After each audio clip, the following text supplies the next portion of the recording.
This tournament, I don't know if you guys saw Checkmate. Where did I saw something on somebody sent me this as well. Let me see if I can dig it up. Checkmate was saying that they need to nerf Sojourn. They need to nerf Freya. They need to nerf this, and this, and this. And I just couldn't help but smile. Because I swear I saw Checkmate complaining about Hitscan being OP. Sojourn, Checkmate lost grand finals, immediately called for Hitscan nerfs. Yeah. So let's talk about that. All right. Checkmate's right.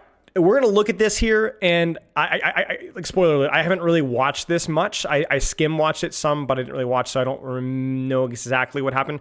But Quartz wins MVP. Quartz dominates on Freya Sojourn. Who would have thought? We talked about this a long time ago. Do you guys remember my 225 HP video where I criticized the 25 HP nerfs? This is why. This is why. Because the problem with pro play is they, in the same way that they always exploit block slop because they could find the way to break the system. They find the way to break the system.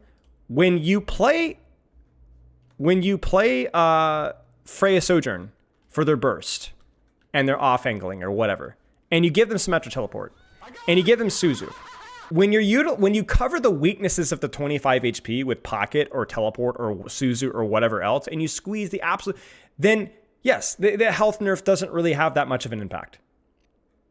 Because the hit scan still has the breakpoint and the burst damage that they had before. And my main criticism with the 225, and this is why people's impression of Cassidy, Sojourn, Freya, fill in the blank, is still negative, despite them being objectively underperforming in ranked, is the fact that they still have the breakpoints and burst points that makes the character really frustrating to play versus. You guys saw my Kiriko video. How many times do we have a disconnect between characters' performance and characters' characters' perceived performance? And this is the exact example. Now, the irony, the real thing about this here is I don't think there's a gap between perceived performance. I do think Quartz carried the lobby because he got everything, because his HP didn't matter, because the burst is still there. And this is my criticism of the balance and design team. This is why you cannot nerf 25 HP of characters and call it a day and then leave their burst that people actually hate playing versus. Because that's going to affect their ranked performance. Let's get a big old fatty here. Ranked go down, but pro play will stay potentially around the same. Because they will still utilize the breakpoints. And by the way, their performance in ranked will go down, but people will still hate them. But the burst is still there. There's still server admin with the Pocket. So the exact same problems of why Sojourn was so incredibly powerful and Freya was so incredibly powerful in pro play are mostly still intact. It definitely reduces the value ceiling of the character for sure, but not by as much as you think. Because the character is still not punishable enough. And so you can infinitely, you could have 150 HP Freya. Guess what? She can still 2-tap you across the map. You know? You can still 2-trap you. It doesn't matter. They did this with Widowmaker, and it's the same thing when they reduced to 175 HP. So this has been my criticism. The problem with Freya and ranked in terms of how she feels to play versus, and the problem with Freya or Sojourn and ranked in terms of how she objectively is to play versus, is burst damage. You guys ready for this? I'm a big Season 9 guy. I like increased health pools, maybe kind of sort of, if it's done correctly and breakpoints and are kept in mind with non-aim. Yeah. So if you're a Season 9 fan, I'm kind of being facetious here, then where are my breakpoints? Why do we still 2-tap? Why are we still leaning into burst? I thought the whole point of Season 9 was to move away from that. So the irony is that we've the whole stated purpose of Season 9 was that, and yet that's not what we have. We've not what we have. We have basically the same amount of burst, objectively the same amount of burst, and the same thing with Cassidy, right? So we have we've maintained the same problems that we were supposed to deal with, and I think that's kind of my main criticism and what you're seeing here, and this is why.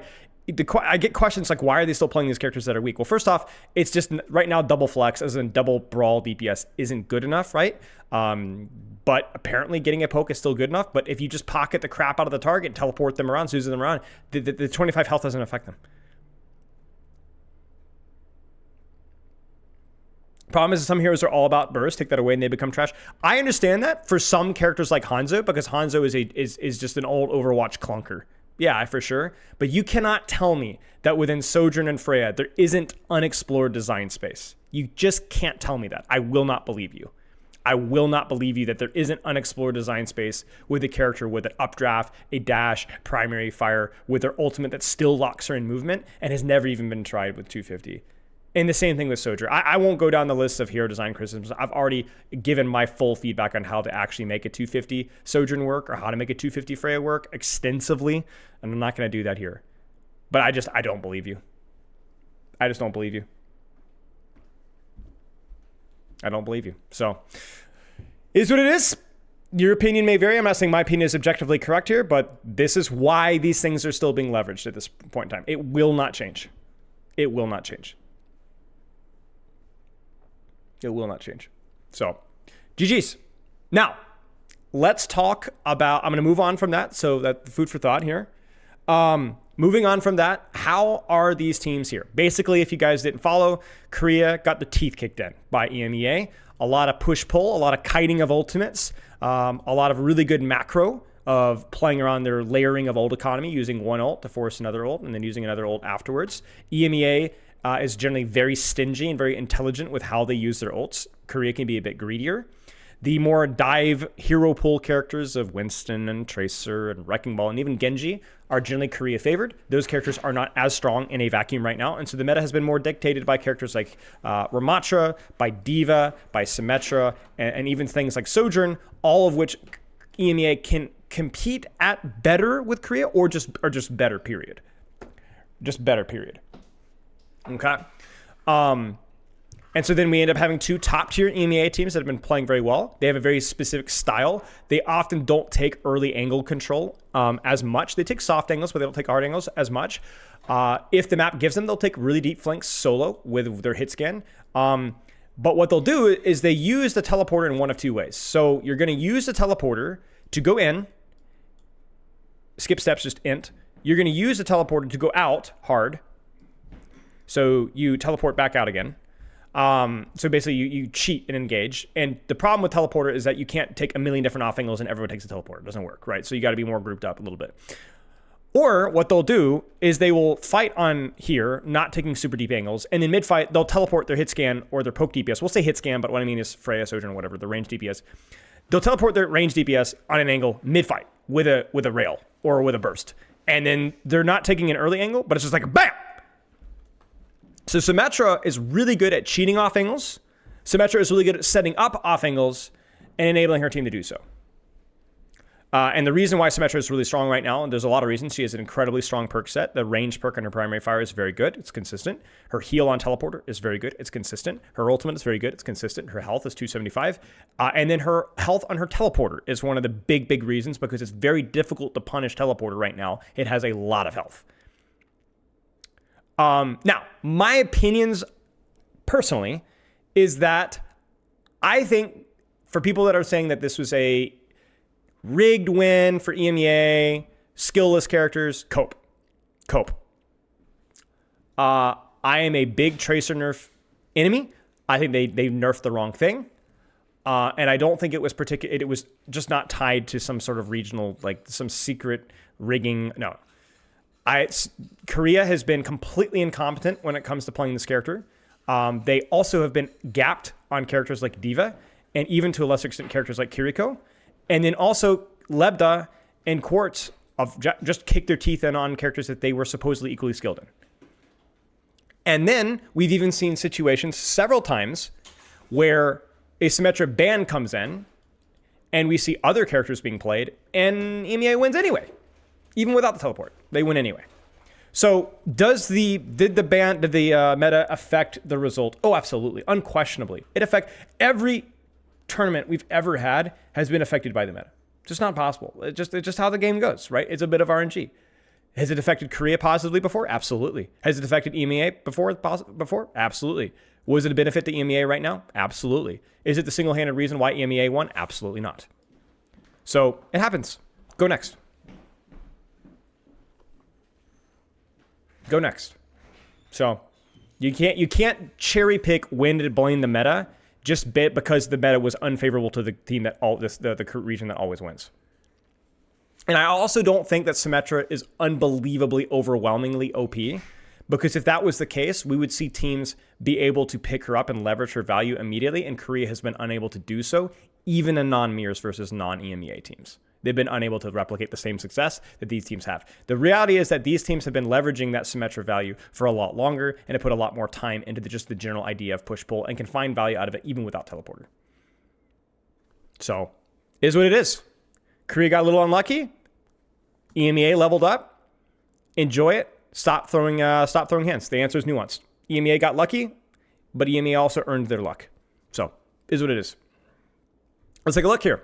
Alcad versus Twisted Minds. Both of these teams go fist to fist, hand-to-hand combat in EMEA all the time. I am not a Symmetra macro expert. I will be learning here as much as you guys, so I will probably be quick to criticize, but there's a chance that I get something wrong here and there, so just keep that in mind. These guys have fought, an innumerable number of times in EU. They're both exceptional Symmetra teams. I think the difference between the teams really kind of comes down to maybe less of a play style, but more of a player thing, where you have people like Ziad and TVNT that have like relatively similar hero pools. But what you end up having is that historically you had Funny Astro, who's by far the more flexible support player than Kellex. But then you have, Landon, who I think is just, I think Landon's just probably the best Kiriko at this point in time, especially in this meta. And then you have, I think, Checkmate, who is by far the more flexible projectile DPS, skirmish DPS player compared to Yubi. And this team relies a lot on Yubi when it comes to his leadership and his macro understanding. And so, if you're Alcad, you might be relying on sim mirrors, but you would be pretty happy if you got away from a sim mirror here and there, because that's going to, in theory, open up your hero pool with your projectile, your skirmish DPS player. The other big gap here is that I think Quartz is just better than Lebda. There's nothing against Lebda. Lebda is a phenomenal player. He's still one of the best Hitscan gun guys in the world right now. But I think there's a pretty sizable gap between the two. And I think the worst part from the few fights that I watched is I think Lebda really knew that, and it affected how he played, and I was not impressed a lot of how I saw Lebda play. So basically, TLDR, I think Alcad has a less flexible support line, but a more flexible DPS line in some aspects, certainly with Checkmate. And I want to see how this is played. I'm going to expect better things from Twisted Mind Symmetra gameplay whenever Yubi's in. But that is not a fully educated opinion. That's just from my general vibes from the ones that I have seen. Okay. Yeah, we're only doing OWCS most likely today. Okay. Let's take a look here. So I guess quickly we could look at bans really fast. This is going to be Alcad's choice, right? Is this Alcad's choice? I think Alcad was the higher seed here. Right, so for Alcad as well, they get that. Yeah, so Alcad, higher seed, they pick the map, ban Ryan to protect D.Va. I definitely think that's where Ziad is a little bit better than TVNT, that D.Va hero pool. Ziad is ridiculously good at D.Va. Ziad actually kind of did a lot of, I think he definitely impacted EMEA's opinion of D.Va months back, right? So Ryan bans, I assume, more to protect D.Va. This says EMEA 1 and EMEA 2, but if Alcad was in the winners finals, don't they get the first ban here? Why don't you ban Ram? I think the idea is that they want to save a Ram ban for later, and just protecting D.Va here is fine. Yeah, so I think that they get the Ryan ban first, and then Lucio ban from Twisted Minds, and you're gonna notice that that's kind of like the big weakness there. That Kellex is just not quite as strong on non-Lucio heroes as Astro. Astro's an insane Lucio, but Astro's just more flexible with what he can do, is my impression. And I think that's the opinion there. Okay, let's take a look here. Pretty standard for them here with No surprises with rollout here. The big thing to highlight is I actually think Freya's better on this map with the verticality. You see Pharah being picked here all the time. Flyers are just really good with not only the high ground here, but also the high ground around point. This is the hero pool and flexibility. Lebda is probably not going to be quite the same on Freya. This is probably feels more comfortable for him. TVNT, Ram versus D.Va. There's no surprises there. I do think that the gap is pretty closer. I think Ram is objectively better on this map in a vacuum, but D.Va might be the stronger character. So, I don't really have an opinion on that one. This seems fine. Juno break because Kiriko's banned. I think this is really, really solid here.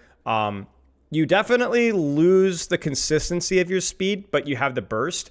Brigitta's basically his job is just to deny the enemy tank, whatever, as much as you possibly can.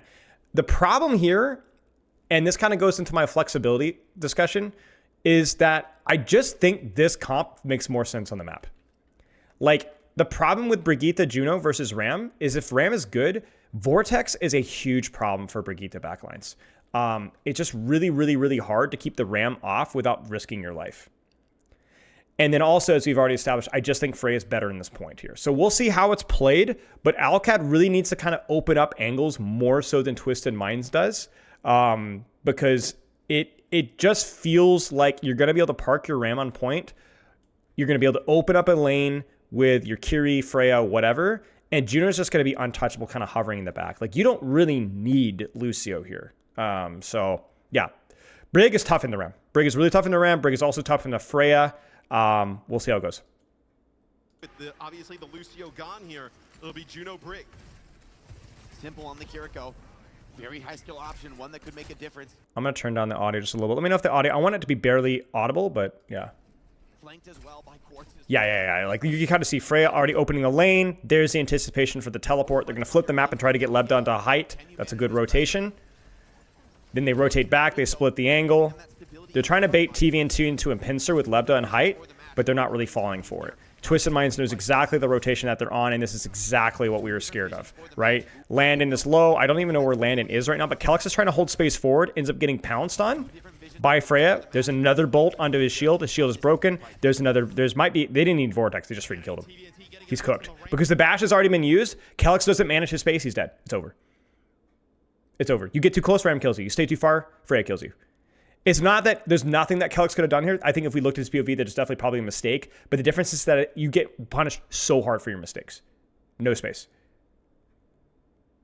Just runs down Kelix. You're not having that. And then as long as you're able to space yourself, Astro Quartz, as long as you space yourself, the only problem with this comp is that you are fragile to D.Va here, right? So, like, D.Va can run down. But if you space yourself well and pocket each other, you can be okay. You can be okay. And worst case scenario, I mean, Astro really could just play Brig here. It would honestly be okay. So, a lot of trades here. But no. It just basically, Quartz is playing the superior character, is opening up a way deeper angle because it's way easier for Freya to consistently apply pressure as opposed to Sojourn. So the way to look at Freya versus Sojourn is Freya's just more consistently a threat. Sojourn is a better threat in cycles. She has rail, she's better than Freya. But she doesn't have rail, she's not better than Freya. So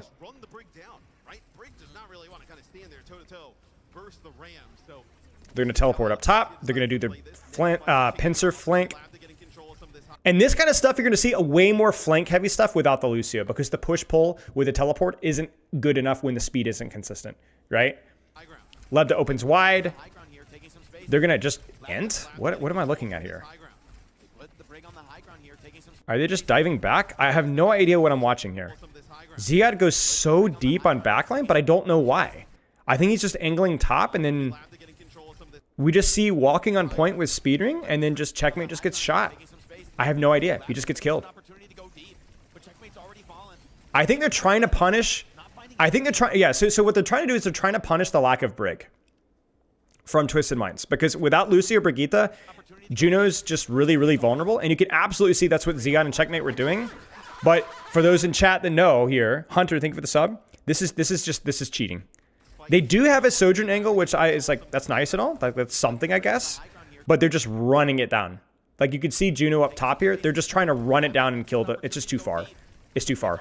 So even if Astro dies here, it was such an expensive push for them. Such an expensive push. And so, right, UB dies for that, but it wasn't worth. I really think that this was too deep of a push there. I think the concept is fine. You can open up your angle here early, shove them into a locker, turn some attention on TVNT, manage your distance, force out some CDs, whittle down his HP, force this backline to start to walk forward a little bit because you're not going to be taking any damage from frontline. Look at UB, force teleporter, and then go deep again on your second cycle. This is just rushed. If you're going to cheat like this, you need a way better angle or a support ult. They just cheated. They ran it down. It's not worth. This is a comp diff, and then that was just a really rushed retake there. Okay. Man, what do they even do here? Surely they have to be more patient. Freya marking every angle, just basically unpunishable.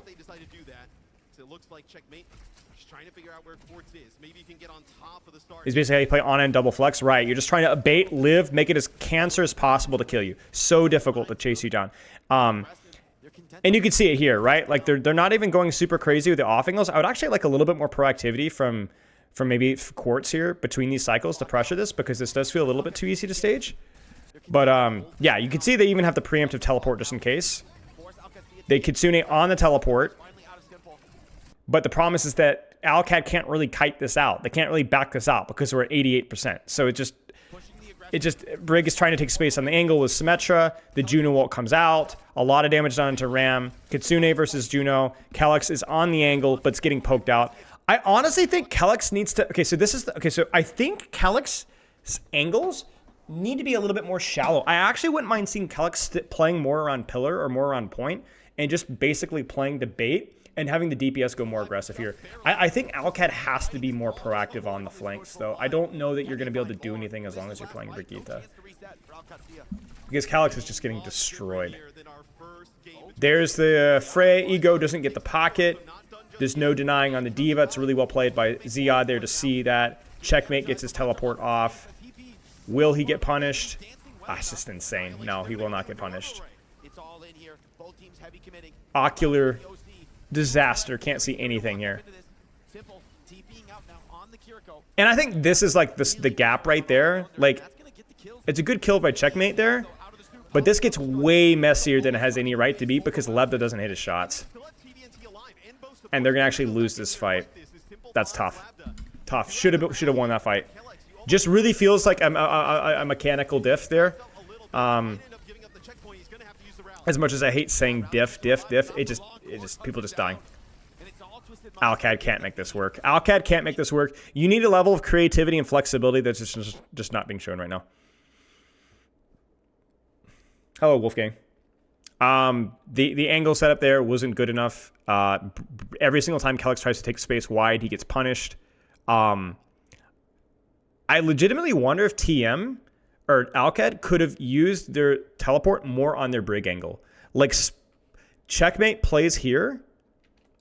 Send Brig Soj here. And then just have Checkmate preemptively teleport on the flank here. And then just beam here.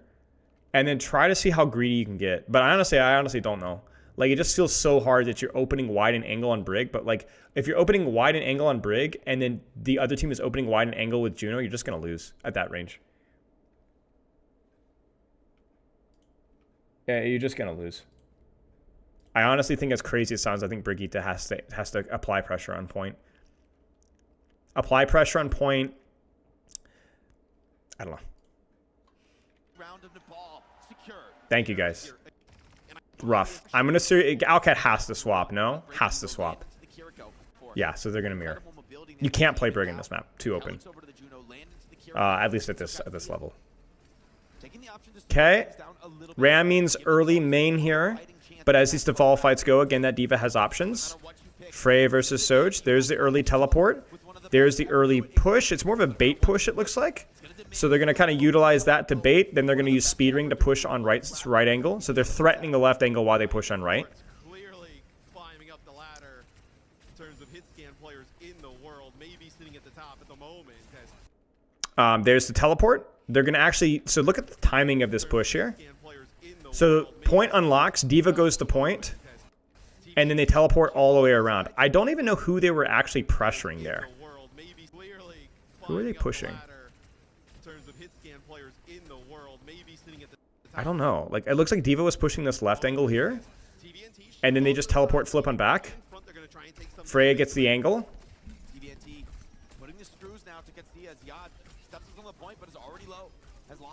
Lots of pressure onto the D.Va. Lots of pressure. Lots of pressure. No more Matrix left. Dumping all the damage. Ziad has to leave. There's the deep flank from Landon. Landon's one. TVNT connects with Checkmate. And now that is happening on our right lane here, off screen. So you can see how spread out some of these fights get, especially without the Lucio. Right, it's much more spread out than you think.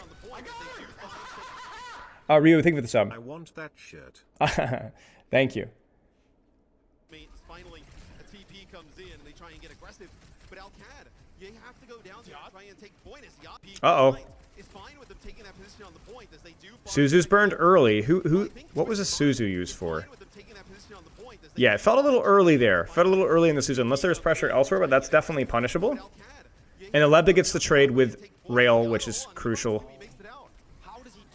Landon is just going to win this, right? Oh, no. He doesn't get it. I don't think it matters, though. I think they're going to win this one.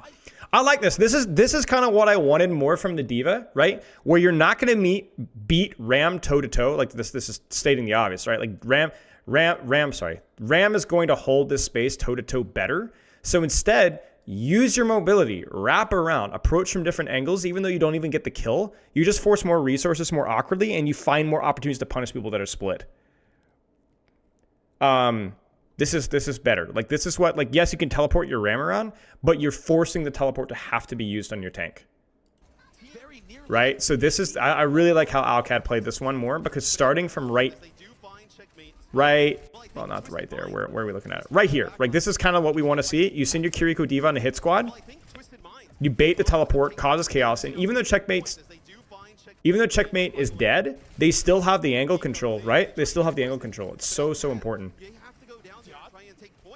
Do you guys want to see something funny? Look at the right. Like, you guys can't see it here. I'm going to turn off my face cam for a second. Look at Calyx here. Calyx is on point, which is a little questionable. He gets run down by Ram, jumps away, and just lives. He just jumps up and over the Ram. You see that? Oh, wait, why is the face cam? Wait, I did the wrong one. Whoops. There you go. So, we'll go back. No, I was thinking of the sub. Right here. Calyx gets run down by Ram and just runs away. Right? Can't do that versus Diva. Not easily. So, let's see.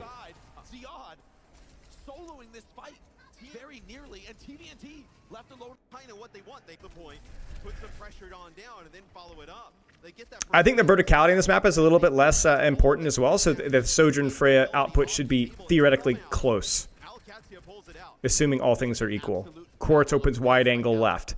TM doesn't really have anything yet besides Bola. Alka the same. Opening angle, opening angle. TM's going to teleport to point with Solo Sim. They're going to try to apply some point pressure. Ram's stuffing them out. Diva touches to stall. Teleport across. More pressure. Diva stalls.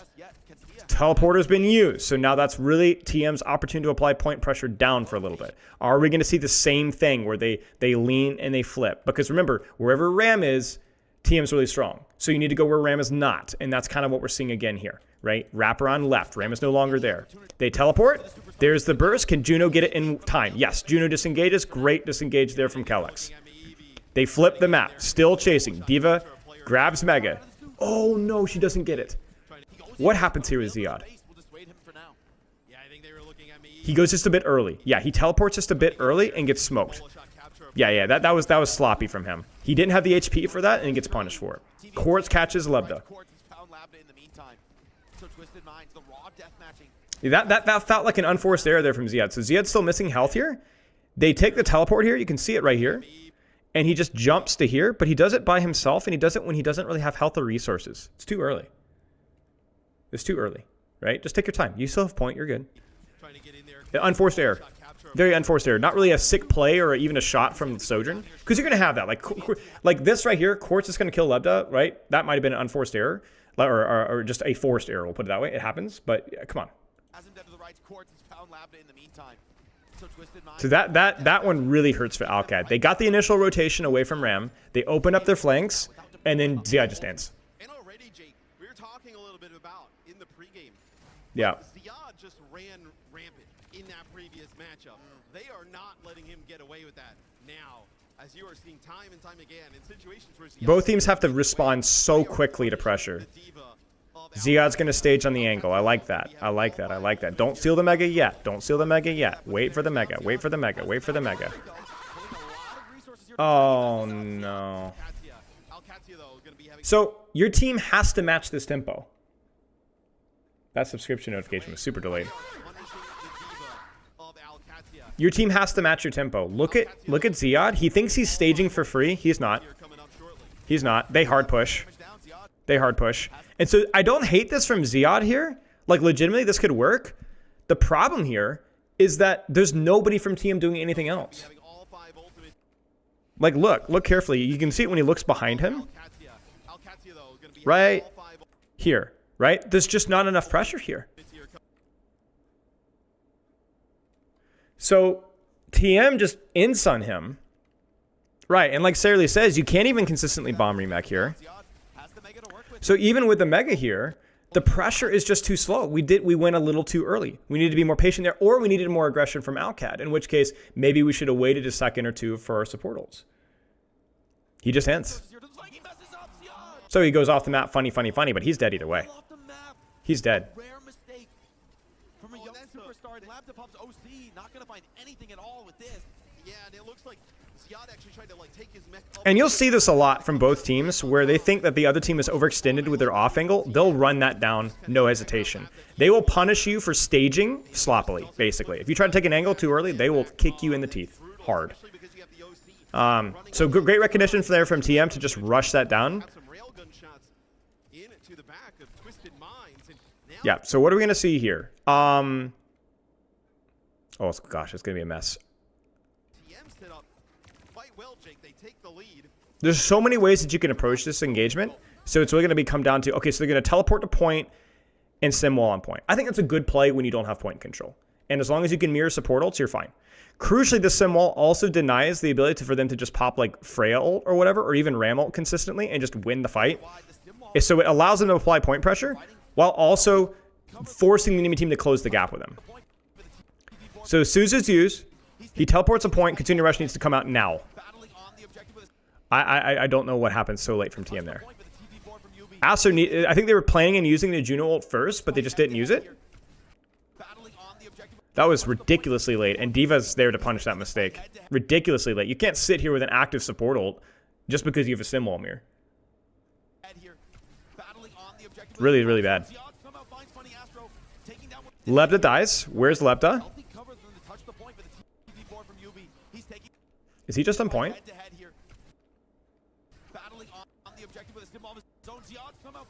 Yeah, he just is on the angle. He just dies to Quartz. See, Quartz doesn't... See, this is what I talked about, right? They symmetric teleport, but Quartz stays on the flank.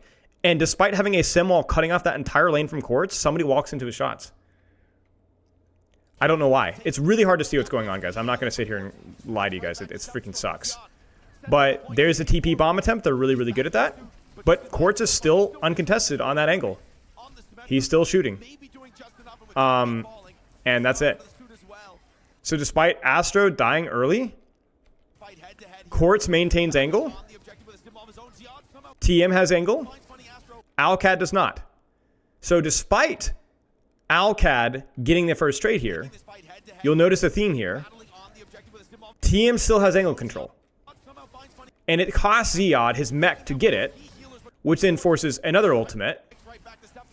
But then because my D.Va's remeching, we're unable to utilize the Juno ult effectively now, but the Juno ult has already expired. You know? It's just a superior angle control. Twisted Minds loses or keeps their angle. Alcad doesn't. That's it.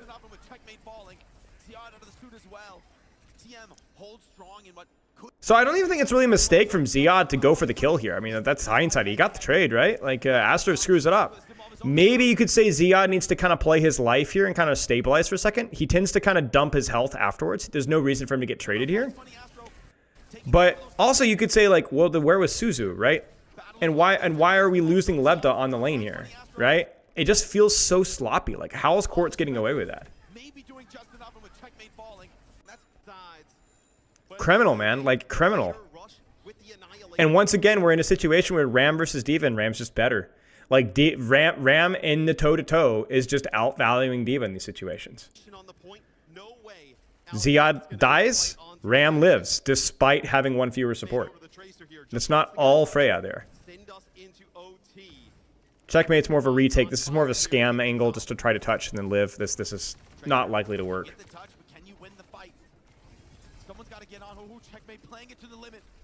Yeah, I mean, Kellex just gets isolated and killed. It's just... You have to do such stupid things to try and touch. Yeah, Alcad easily, or TM, sorry, easily wins that one. Yeah, TM comp diff, man. Comp diff on first point. I don't think comp diff as much on second point, although I think Ram is pretty solid there. Freya, just uncontested Freya, just reigning terror. Brigitte couldn't do anything. Kelix couldn't do anything.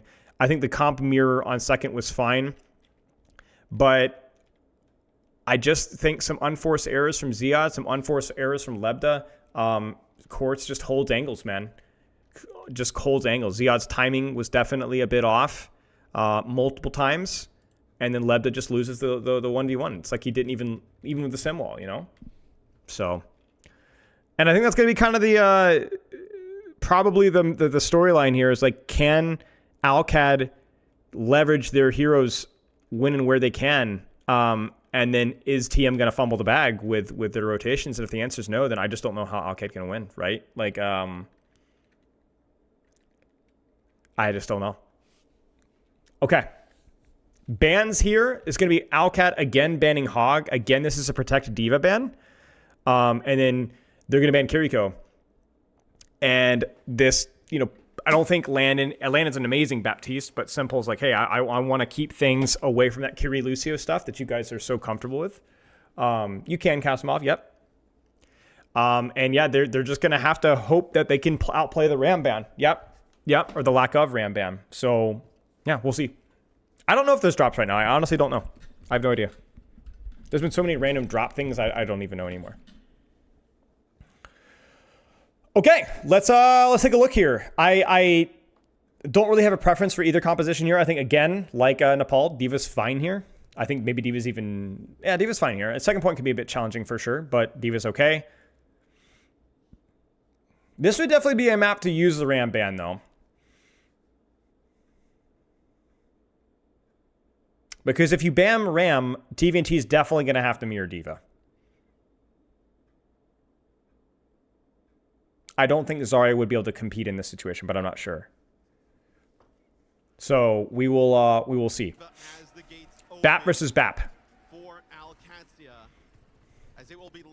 Angle Max Symmetra teleports out to Hotel.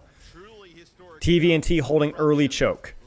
Trying to deny the teleport. That gets Matrix. They're going to flip the map, rotate, and steal high ground away. So Alcad has height. Twisted Minds flips the map. This is so important. I see so many teams fail to do this. You'd be surprised. I swear this happened in this tournament from a high-level team. I don't remember who it was. Maybe it was one of the NA teams. But I swear that I saw this before, and the teams just huddled here.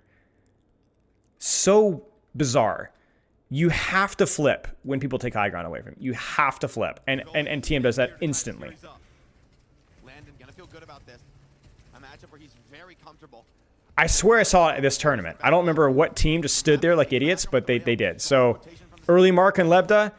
I'm surprised Lebda's dropping here. I think this angle just feels a bit awkward for him.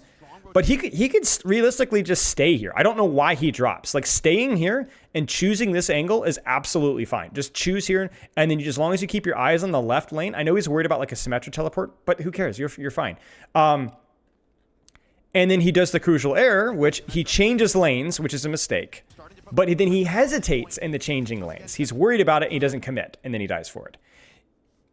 Do not change lanes unless you absolutely have to. And if you do, you have to do it quick. I don't think you can change lanes here without slide. This is silly. This is just an individual macro error here. Just hands the kill to Quartz. Quartz will not let you get away with this. Very sloppy. Very, very, very sloppy. I don't understand what the plan was there at all. Just mark the angle. Right here, get your Lucio, Bap, whatever, Soj here. Get your Symmetric control in the other space. Force them to have to rotate again. Just an unforced error. And so now Alcad kind of has to play for a reset, find a way to teleport back to catch Lebda, because Lebda's now completely isolated here. TM's going to try to punish this. They're going to try to group and run down the isolated target now that they've seen. See, they've just used teleporter, Alcad has. So there's really no way for them to get away with this. Landon should die. I don't know where he is. Maybe he goes height. That's actually a crazy kite from Alcad. So they've seen they've used. I think Landon just... The Kelix gets the boop, for Landon. Landon runs into spawn, and then Kellex runs. Crazy play from Alcad backline there. Crazy play. So then that forces TM to back off. They're going to try to put their attention onto the Sojourner and spawn. But ironically, because they've cheated their angle control, they've put themselves in a bit of an isolated position. So everybody's kind of held in this space here. But Kellex just ends. Kellex goes in way too early and gets killed. Oh, man. Unforced error. The timing here had to be better. Because Kellex is before Ziad. And again, Quartz is not going to let you do that. Quartz is just not going to let you do that. He's just not going to let you do that. He's just not going to let you do that, man. Basically, here's what's happening. It's not just Quartz, but mostly Quartz punishing mispositions or bad rotations. From Lebda, from Kellex, from Ziad, the whole 9 yards. He's just not going to let you get away with it. It's not going to happen. Just kind of going crazy there. Just rips two heads.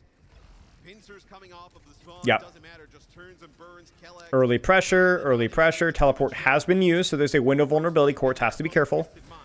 Early posturing, early posturing. This is very strange. This is very egotistical. This is very egotistical. They set up the teleporter for bait, and there's some metric to go through. That's kind of their pincer off angle. That pulls attention from Kellex backwards. So watch Kellex go back. They get the teleport. Kellex goes backwards to peel off his Soj there, and then that opens up the rail with the damage boost there. It's egotistical, but it's well executed. And by egotistical, I mean as in, like, that is probably something you have to be careful about doing. Now, in terms of dealing with this, in theory here, that is absolutely something that Alcad could disengage if they were just a tiny bit faster and ready for it. So it honestly works because it's so egotistical. Why yellow, not orange? I have no idea. Or why orange, yellow, and not red? I think it's more like team colors, I think, but I'm honestly not too sure.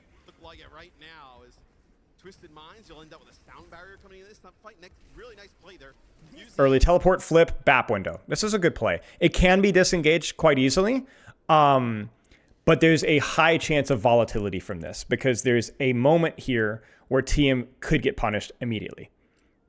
So let's see. There it is, right there. Now they need more than that. They need to take space off of this. So I want Lebda to move. But to move on an angle to not run it down main. This is the problem. Like, this is where I say it's like Alcad just looked uncharacteristically sloppy, and I think Lebda specifically just didn't get the rotation. So, like, this TP rotation is great. You get your one. Now, deepen your lane. It's gone. It's gone. It's gone. Deepen your lane. You cannot tell me that what would Quartz do in this situation, guys? What would Quartz do in this situation? What would Twisted Minds do in this situation? Tell me. What would Quartz do? Where would Quartz go, I guess is the better question, from what you guys can see. Like, there's not even, right, exactly, not even hesitation. He's got 150 rail, he slides top right, he gets speed boost from Kellex, or for Astro, and just destroys Lebda. 100%. And then just takes the angle and murders whoever else.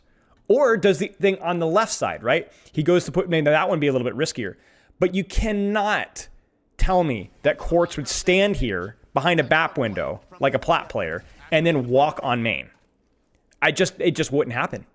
Worst case scenario, Quartz would slide down main, which would be a bit of an ent, but he'd have a burst window to do something stupid and cheesy. Lebda hesitates. He doesn't deepen the angle, the honest thing. He doesn't deepen the angle quickly, the dishonest thing. He just stands there. He just stands here. And so the irony is, despite them being down one, somehow TM has map control here because they still have angles. So this is still clutchable. And so what is Quartz going to do? What would Quartz do? Quartz would hold the angle. Quartz would teleport and peek. Quartz would teleport back on the angle. And then he would get a trade. Now, that was cheeky, and he maybe could have gotten a little bit more than that. But that's what I'm talking about. He got the pick. They did the initial 2-for-1 trade. They got their one. Good job, Lebda. But we need more. Huge trade from Checkmate, though. Huge trade from Checkmate. Oh, Ziad. Oh, Ziad. Ziad has to be so careful with that kind of stuff. Alcad kites it. Well done. Ziad may need help here. He's going to need help. He gets the remake. Okay. Forces some all out. They need a full out there. They needed a full out. Okay. But see, this is the problem, right? You full out. Okay, but we've made no progress. We've made no progress. We blew 2 ults for 1 to kill 1 BAP, and then we did nothing with that. No. It's painful, man. Painful. Painful, painful, painful, painful, painful. Able to make it out. Yubi plays really nice here, gets to the health pack. And so now we're forced to Diva swap, and it's just a disaster. And so now we've reset up Quartz on the angle. Now they do have Simwall, which is a superior ultimate, I think, in most situations, over Ram ult. So they're going to TP top. Simwall is forced, or teleport has been used by TM, which then means that we can use Simwall here, and it can't get easily kited. So then we're going to be able to take space off of that. HP has been chunked. Now, this is where Owlcat keeps screwing up. You have downtime. You either pull a EMEA Hive Mind and run down a lane, run down an angle right now to force teleport at least, or you establish an unbreakable bunker. Either into like an idiot or unbreakable bunker. Minds want to wait it out, want to delay to this very last second to use their annihilation. And Matrix coming up. Now he instantly pops it, but he's so low, taking immense pressure. Qadsiah keeping the aggression on Sia, beat just in time. Perfect from Tele. I actually think this is okay. I think it's okay. It's not perfect, but it's okay. I would prefer Calyx to be leaning more towards Hotel. But I look at this bunker and I'm like, it's okay. Well, to be fair, okay, actually, I don't know, because Calyx might want to give Sim speed here. So I actually think it's okay. Maybe with a minor perk, Checkmate doesn't need speed. Yeah, I honestly think Checkmate probably should be able to care for himself. I think Calyx should be here. But this is fine. 1, 2, 3. This is okay. BAP is top. BAP is top. I think it's okay. My main criticism here is like I think Calyx. I prefer Calyx here, even with beat, and then we can run it right down their throat. I was thinking above them. Yeah, I mean you could.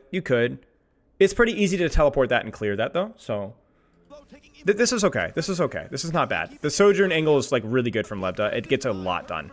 So the beat honestly was like fine, but I think they win this fight even without beat if they play it okay. Wait, what the frick is happening?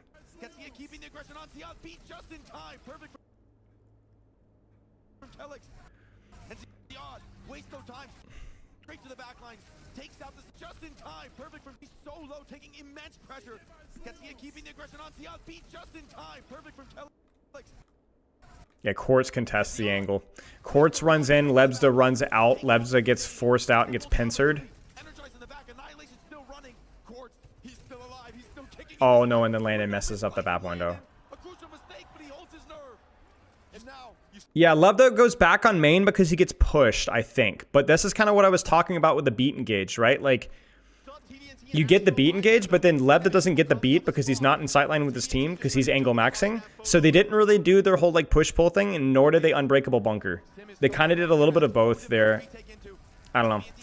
It wasn't trash. It was good enough, I think, and they should still win this. A lot of credit for the junk bug for the regions. I don't really know much about Junkbug, but most people that work with him have good things to say. So that's good. That's good of Yubi there. It's good humility there, and from what I'm hearing, it's probably right. What would Quartz do? What angle would Quartz take here in this situation? Let's find out. They want to be aggressive, but they don't really have any tools to support it in terms of the ultimate economy, and so Card is rolling quite a bit here. Playing this. Okay. Soj for Soj, Simwall, beat coming up close. I think TM just needs to wait for the beat. Yeah, that they get it in time though. So they're going to do a flip teleport into an ult, which I actually kind of like. This is really good. It's a good flip. Calyx just doesn't get the teleport.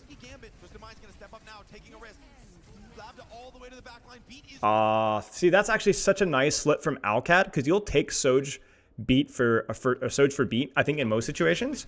But I don't think Calyx gets it. I don't know where Calyx is.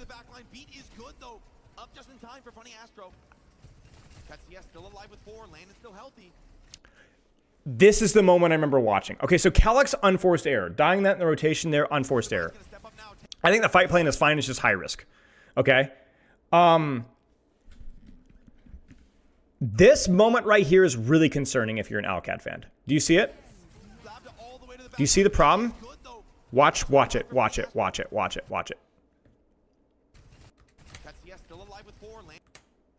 I mean, come on, man. Come on, dude. It's over. This series is over. As soon as you see that, it's over. As soon as you see that, it's over. You want to know why? Here's why. You have an active Sojourn ult, and you've just lost your Lucio, and they're all full HP. Why are we not peeking this? This fight's lost. It's over. You have an active Sojourn ult with 150, and you're full HP. As soon as I remember watching this moment and just thinking, oh man, Lebda's fricked. Look at the lack of confidence here. Complete lack of confidence. Don't tell me what Quartz would do there. What would Quartz? You know what Quartz would do there. You know exactly what Quartz would do there. You know exactly what Quartz would do there. You have to be willing to die there, because there's no other upside there. You know, the reward is too high for the risk for you not to take it, and you're down one. You have to go. You have to take the risk, man. You just gotta go. Like, I don't care if you're pocketed or not. You have 150 charge. This is a one shot. And he just waits for his team. No, go, peek, kill. There's no one, and Quartz would never. Quartz would never. You gotta go. It's that watching that was like, yeah, this is over. It's over. And this has been a consistent theme so far, right? Like, it's not all Lebda's fault by any means. Like, there's a lot of other contributors here, but like, there's just not a lot of confidence here. They're so scared. Quartz has them beaten so badly. Well, the reason why his team's so far behind, yeah, I agree, they're really far behind, but also because they lost Calyx on the rotation. You know, that's why you need the speed. But yeah, I mean, it's criminal to see that, man. Any sort of pressure anywhere. And now this is just, oh gosh. Lucio's split, tries to retake. He should have died there. Oh, he does die there. Yay. There's the sim wall push. There's the sim wall split. Lebda gets destroyed.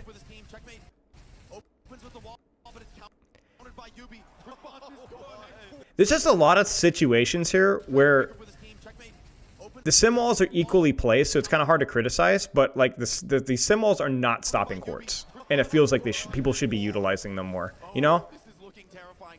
It's rough. Rough. That's more of a mechanical one. You can't really criticize Lebda for that as much, but it happens. Taking over the lobby, and Quartz, he's got the OC. Oh, look at this, landed. Up on the high ground, they found him. This is now, oh wait, what? He's a bad man. Stop Quartz. Landon says, fine, I'll do it myself. They come to contest him in the high ground, but it's too late. He rotates away. And finally, this is a chance for Qadsiah to take this player advantage. They needed that. Alcad needed that. They needed that momentum here. We might see a BAP teleport into a BAP window, and then a Soj ult later. Oh, that lamp is really late. I don't know why they didn't lamp this immediately. Because if you're going to stand ground, you need that half of a second. But yeah, they pay for it. I don't know if the plan maybe was to teleport this. Yeah, see, the plan was to teleport this. And then I think I don't even know where the teleport went to. But it's just too late. It's an uncharacteristically sloppy rotate from TM. Because Alcat has the corner advantage here. And so there needs to be a sense of urgency. And then Yubi just gets exploded.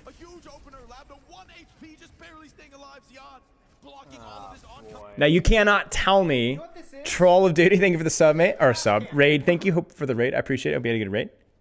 Or a good stream, rather. Words, hard. Appreciate it. You as well. Thank you. Hope you had a lovely stream yourself. Thank you.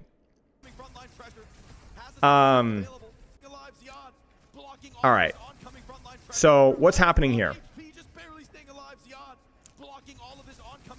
I would like to see some off-angle pressure here. What the frick did Ziyad just do? Okay, so they get their one. They flip. Ziyad is really low right now. There's just... Okay. This is...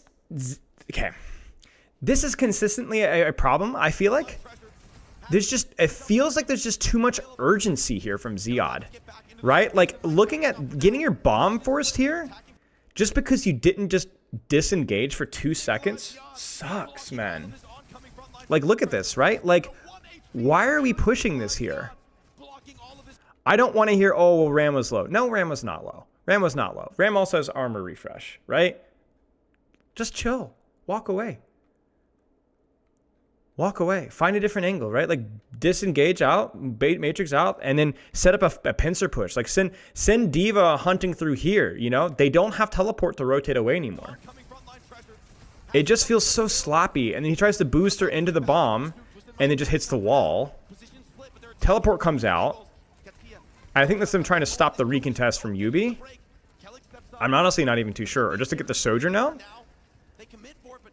And then they're going to go 3-2-1, run it down. But they don't have a pincer push anymore. So then that's just a flipped map from TM. And we've gone right back to start. But now Quartz has ult.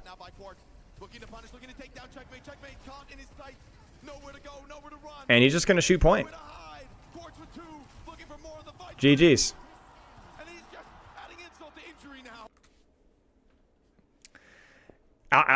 They're just Alcad just looks flumped up, man. Just looks flumped up. Really nice rotation from TM. Alcad is just not showing anything here. Alcad just looked completely limp. You know, we've talked a lot about individual errors, but TM also just phenomenal little bit of rotation there while down one. Really good job holding space while down a bunch. And then they just buy time, right? So, I mean, in every single aspect so far, team has looked superior today. It wasn't a crazy play. It was a good play. It was a good rotation away. It was good that they anticipated that and rotate well. But Alcad set up no off angles to prevent that rotation, despite going into amp speed, and got the Diva Bomb force before the fight even started. I do think the rotation was good, but yeah, it's criminal. Criminal. Yeah, nice boop by Astro there as well. This is what I'm talking about. Like, when we talk about, like, even when Quartz himself isn't going aggressive, there's just so much support off of the Sojourn ults that just doesn't feel like it's there as much with Alcad so far.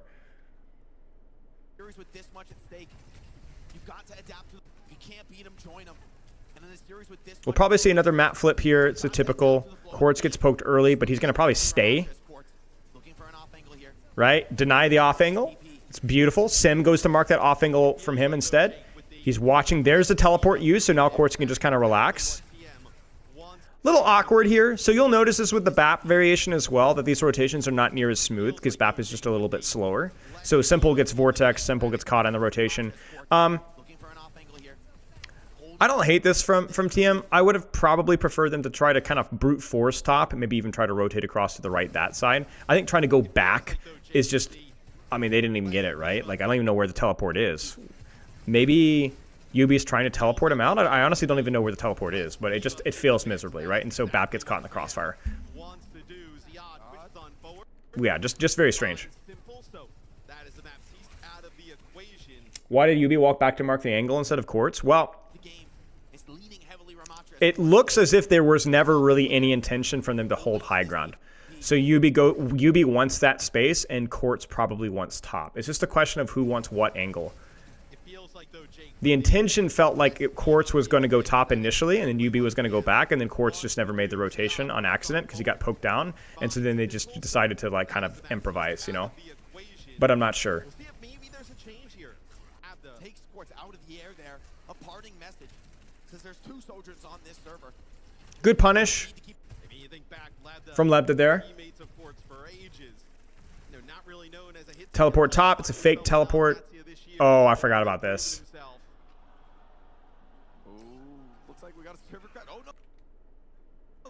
I remember this. Let's actually look at the setup for a brief moment. Yeah, they're going to leave Quartz behind. Yubi controlling this angle near the bottom. Bap Lucy up top. This is more of a confident hold here. And then Kellex gets the boop. So that then the follow-up off of that teleport's like a lot weaker. Interesting spot there from Labda. That's crazy. He took the flying Ramatra perk. The EME, the game's still going on. Well, it looks. Well, I wonder how TM broke this. Wall that comes through here. It's Qadsiah here. This is them up on the high ground. Lebda holding top. We love that.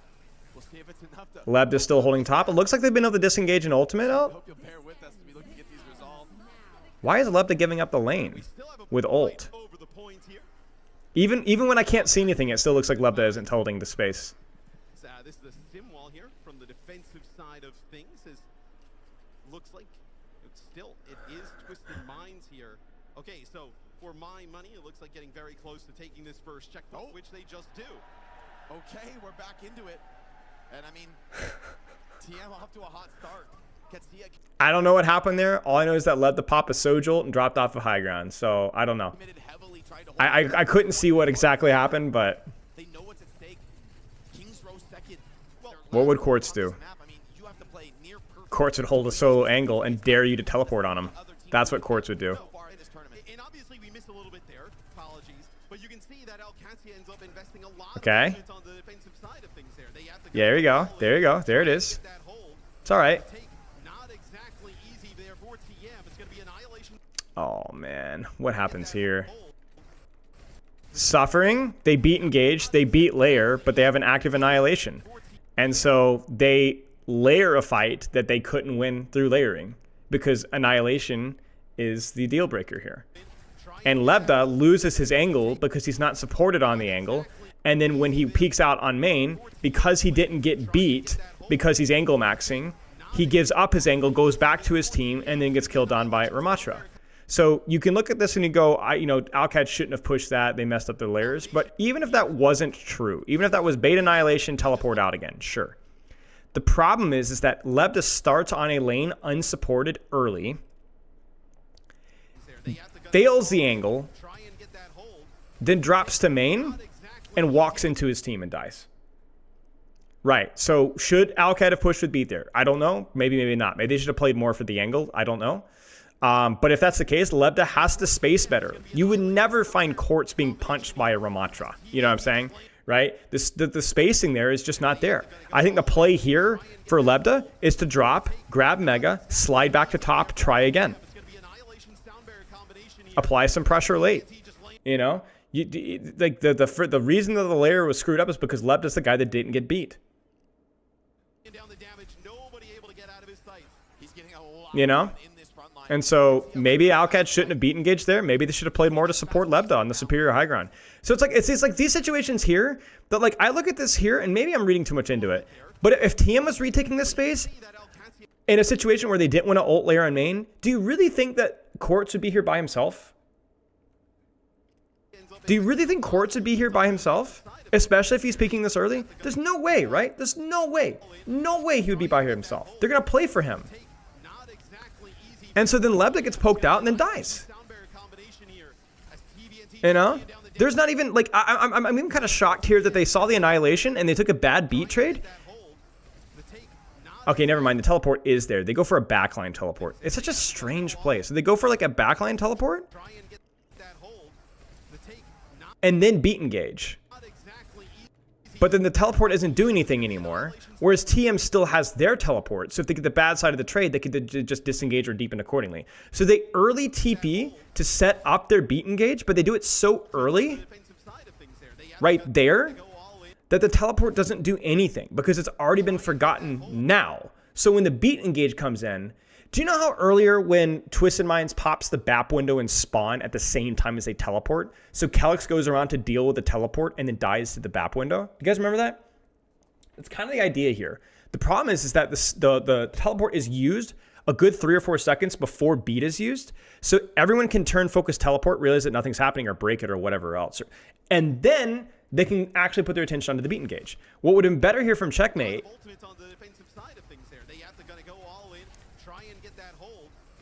is teleport now. Because then, with your beat HP, you can cut off the reinforcements from TM from pushing forward and pull some of the heat off of your front line. You know? It's just oddly timed. This teleport quite literally does nothing. Whereas TM still has their teleport, so they can deepen, they can chase, they can disengage anything that they want. It's fine to use your teleport early if it sets up an angle or sets up a lane. But it felt not a good teleport there, I don't think. And then obviously, I just don't think OWCS's fight plan there made any sense. Maybe just one last Let's not go over too critical of Lebda as a whole as a player. I think Lebda as a whole is like actually looked really solid from many of the games I've seen. It's just this particular match he looked really bad, right? You know, I don't think you have to say. I don't think it's insulting or not too insulting to say that he looked bad this match. He did, but it's obviously not all his fault. And I think that he's a very solid player overall. You know, just for whatever reason, just performance just wasn't there. Just not, and that's just how it goes, right? Really rough. And now Al-Qad needs some sort of neutral miracle to get this out. And when you think neutral miracle, it most of the time involves your Soj angle. There we go. There we go. So there's a neutral miracle. That means no speed boost for your Sem. So she gets lamp. And it just doesn't work. It just doesn't work. Like, you go in here. He builds a bit of charge. He says, speed me, speed me, speed me, speed me. He goes in the lane. Nobody's looking. He gets a free couple of shots. They miss he gets the boop on Simple. He gets the body shot in Simple. Doesn't get the kill. That's it. That's it. You know, like, would Quartz have gotten that kill? I don't know. Maybe, maybe not. They tried. It's a good try. It takes a lot of heat off of Al-Qad's front line. And then, Quartz just... I don't know where Calyx is. I think he's still in the lane. I think Quartz just takes teleport and kills him. Honestly, I actually don't even know where Quartz is. Does anyone know where Quartz is? Can somebody find Quartz for me? That's Quartz, top left there, unsupported. They take teleport.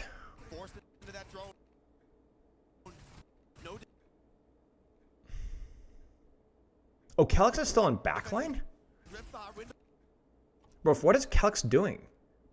And landing getting close to an ant matrix. Frontline pressure now. Immense twisted. Oh, he's stuck. He's stuck. He's on backline. He's still on backline. Forced into that drone. No defensive drift. And then he dies. I mean, I think this is kind of like my point, right? Like, I think this is actually one of those moments where I think it's actually a pretty good try from Al-Qad. I mean, Calyx probably should not have gotten stuck back there. But this is kind of part of the risk when you look for these neutral fight pushes, right? They just aren't good enough to do it, man. We don't get the headshot. Calyx doesn't get the kill and is unable to get out. GG's, go next. Quartz will punish you. You know? But I can't be critical of the concept in a nasty neutral. There, you have to try. You just didn't do it. You know? And then unfortunately, by the time the BAP window comes out, it's too late. The lamp and shift have been used. The sim wall has had time to charge up. That's it. Ziad gets a couple here. This is also really strange from Ziad. I remember watching this, and Ziad just kind of sits there, and it's like, bro, you gotta get a trade if anything's gonna happen. But yeah, I get that. At that point, it's over. Yeah, I mean, Al-Qad just the fight planning just doesn't look quite as good. TM just looks way smoother with their fight planning. They've taken way better space, and Quartz is just hitting shots. Quartz is left. Cheers, GKB. Yeah, left, then mid, then right. Yeah, he's just so hard to keep track of. Thoughts on Crazy Raccoon Pharmacy? I didn't see it. Maybe we'll look at it later. Okay. Al-Qad tries again. We're going to ban Wrecking Ball and protect D.Va again. And then TM's going to ban Soj. I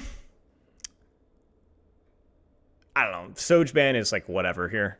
It might just be that Quartz is like, hey, I can do... I'm better than on Cassidy. But I'm not so sure about the Soj ban because isn't Cassidy kind of bad versus D.Va? I feel like that might be a problem. I'm not sure. And I've not really been feeling like Lebda's been doing much of anything on Sojourn. So even if like in a vacuum, like I think momentum wise, you're just like, let's just keep the Sojourn rolling. I will if I have time later, yeah. Lebda being worse at Freya? Yeah, but you're not going to play Freya in this map. You're not going to play Freya in this map. Way too slow of a character. And not enough verticality. I watched parts of this match, but most of it, no.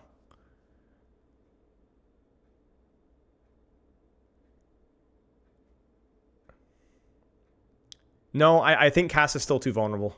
I don't know. It's fine. It's fine. It's just, yeah. Yeah, and Alcad keeps trying to win, man. They keep trying to win by protecting D.Va but not banning Ram. I don't know, man. Hindsight's 2020. Like, if you're telling me that Alcad can't win a map without banning Ram, then they're not winning the finals. I'm sorry, guys. They're not winning the finals. I'm sorry. So, I know, okay, why is Alcad not banning Ram? Yeah, but you have to win 4 maps, dude. You can't, like, at some point, you have to win your map without a Ram ban. You have to probably, if you want to save that for later, sure. If you want to use it earlier to build up momentum, sure. I don't really know. I don't really care. So, if you can't beat without a Ram ban, then, yeah, it's hindsight's 2020, you know? It's not like any of the D.Va Protect bans have been stupid. It's been a good try. They're able to protect their D.Va, sure, you know? So... I definitely think that there's been moments where Ram has felt better. I mean, obviously, like, Ram is probably a little bit better in Kings Row and probably looked a little bit better in Nepal at moments, but I don't think the D.Va's been unplayable. D.Va's been fine, and just, yeah, it hasn't been it, man. All right. Okay, let's take a look. Cast, shorter angles. They push with the Ram. We already talked about Ram versus D.Va, just more frontline presence. So when there's not a lot of off angles or verticality, it is easy for Ram to kind of force this presence. And it's not just through Omnic, or Nemesis, sorry. It's also through like Shield and Vortex are like really freaking good in just small spaces. So Outcast kind of playing a little bit of keep away, waiting for point to unlock, waiting for them to see some cooldowns, because then they can kind of drop their D.Va to point. It's good rotation there. Yeah, what happens with TM's teleport here?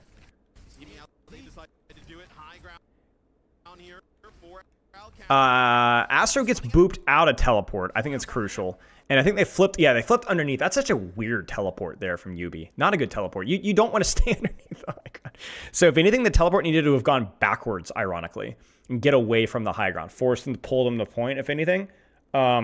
And then Calyx does a really good job. I think Ziad as well, booping Astro so that he's like 1 HP. But yeah, that very strange decision there to teleport underneath high ground. That's a big no-no. Big thing is the jungle is trying to bait team into big bands early so Alvi could reach. Yeah, I mean, you have to play the long game, right? You can't rush to an early win and then open yourself up, you know? Would be mentally starting to lose their grip on this series, but they really played that to perfection. Yeah, they TP up, they take some high ground control. I just don't think the Sojourn ban matters, to be honest with you guys. I know people are saying like Alcad's good at this, but you cannot tell me that Lebda is better. Maybe you're thinking that, you know, the gap between Cass and Lebda is bigger, but as I already said, I have concerns about the D.Va matchup for Cassidy, so I don't think it's that deep.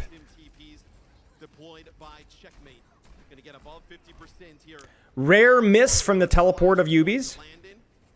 Looks like they're farming up a support ult here. Yep, Qadsiah rush, kind of farming. Don't want to take any risks here. Don't want to even take any angles that can get teleported on.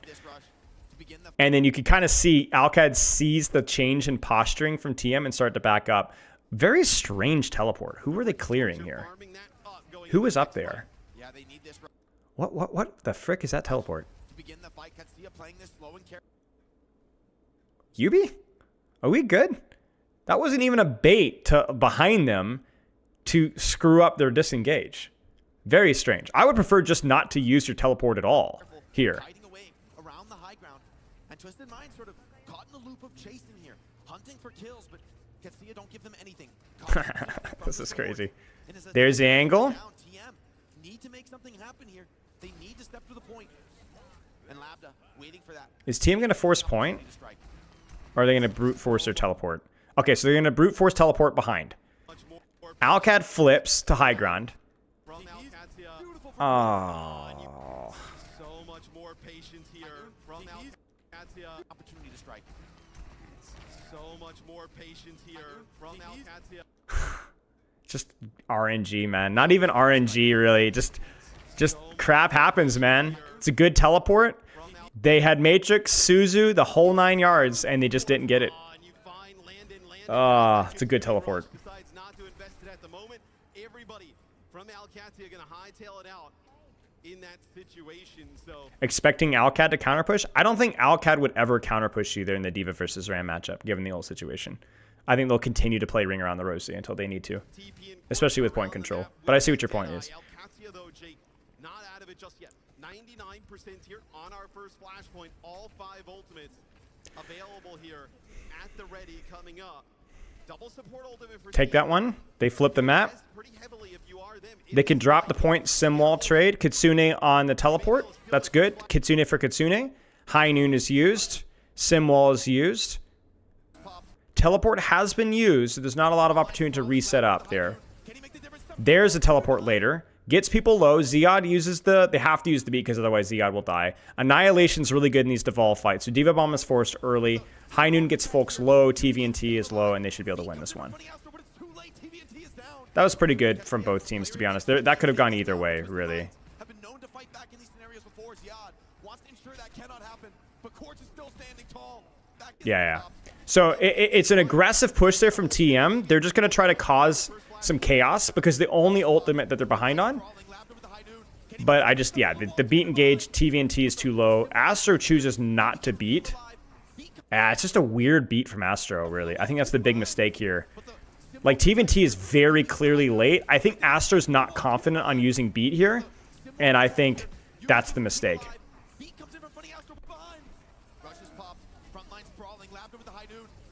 This should have been the beat right here, I think.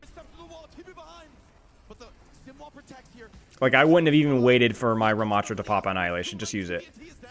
Yeah, it's a difficult situation, so if we look, like, really carefully here, this is a great viewpoint for it. The beat, the sim wall does make things awkward here as Yubi's moving forward and back. And you see Yubi, like, there's a real concern about not giving beat, but still, that's not, because Quartz doesn't even get it, but yeah. They get noon value, and that's all they needed, right? If you get noon value, that's the one ultimate advantage that you have.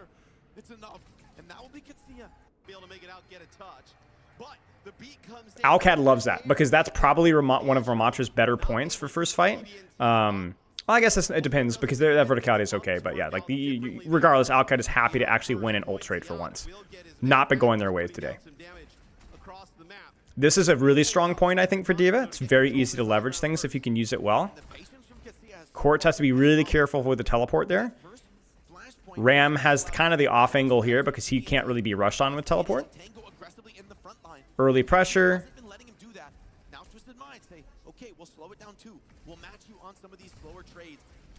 Nobody just wants to drop off of height immediately. They want to wait. They really don't want to. They don't want to drop off of high ground immediately. So difficult to get this Ramatra out of these positions. There's the teleport away. They don't do it in time. They don't flip the map in time. Simple, I think, tries to greed Suzu and then gets booped. Yeah, I see. He gets booped. They take the teleport with Diva, and because they can connect with backline, Diva can matrix the Suzu. So Simple cannot Suzu that. So he tries to not use his teleport, tries to use the teleport, but I think the distance was wrong. So a bit of a misplay from Simple, but also, like, this is kind of what the Diva can do, right? If you teleport at somebody and hold matrix over them, if you boop them out of the teleport, they die. They die. Yes, I believe Astro is capping. So really, really well done by Alcad there. Getting control of this point. It's the dream first kill, taking down the enemy Kiriko, and both of these teams, you can tell they're just experts at this style. They know. No use continuing that fight without the Kiriko. No chance to sustain through. Kitsune for Kitsune. Noons are relevant here as well, so keep an eye on that one. You're back pretty quick here. If you're Twisted Minds, Deadeye TP combination available to be used. Let's see if they decide to kind of throw that out. Looks like they're just farming the Kitsune right now. The last time we saw them combo that also now. Yeah, they're just farming Kitsune. Simple gonna be able to get this Kitsune rush. Qadsiah poking very well right now. I mean, checkmate Lambda standing tall with so much confidence. Lots of early pressure there into TVNT. That's a teleport to top, and we'll probably see Kitsune rush right there. It's a bit awkward, right? I'm not gonna lie with you guys. Like, they flipped the map, but they kind of mistime it. This could have worked better if Twisted Minds, if they had actually rotated and popped it now. So it's like, oh, look, they're over here. Rotation, right? Then you take your teleport and go, but they hesitate. They wait. They give TM time, or Alcad time to kind of whittle them down. So this should be, in theory, a very easy high. Like, yeah. I mean, like, that you gave them time to set that up. Rare misplay there. Rare misplay. Just a very slow rotation from them. Very, very, very slow. To flip and then teleport anyway, and then just not to do anything. And it's also, when did Quartz pop noon here? I'm surprised Quartz didn't pop noon sooner here. Maybe they thought they were going to get kited. Yeah, he just pops it really late. Okay. Yeah, good play by Alcad. They were ready for that teleport flip. It was just very slow from TM. A lot of TM's rotations here have been very slow or very strange. Not a lot of them, a couple of them. Freya swap, which is, I just think, a much weaker character. Much weaker character in this map. Oppressively strong in the right situation. Teleport to flip. Teleport has been used early. They're going to try to engage on this to punish this. Annihilation's used. Symmetra wall has been used. Early beam, that forces a Symmetra wall, but checkmate is tiered up. Sim wall's being used. Open up the angle. TP flip. Beat engage. TP has been used, but they're trying to deny them from actually engaging off of that. Beat for beat. Calyx gets out. Angle from Lebda's late, but it's there. Freya has space, but finding it difficult to do anything. Bomb is being used for remech. That might help them cap early. And yeah, Yubi gets caught in the crossfire. Some nice rotations from Alcad here. And Freya ultimately isn't doing a whole lot. So even that trade there is very expensive for TV and T's HP. This has always been their best map. Makes sense. Their rotations have looked pretty smooth here. They're doing a really good job of just like moving their diva around with a teleporter, right? Kind of using her as like a hit squad. So, Zarya from TVNT. This might just be a gamble move because this is not looking great. Who should Quartz have played? I just don't think they should have banned Cass, man, or Sojourn. I just don't think they should have banned Sojourn. I think they should have just mirrored Sojourn here and made it work. The spacing is just so much better for Sojourn. The rotations are better for Sojourn. Your ability to outspace Diva is better for Sojourn. So, you know, these guys know better than I do about their ban strategy, but this is like the first ban from team that's really I've questioned. Yeah, I don't think it's made a lot of sense.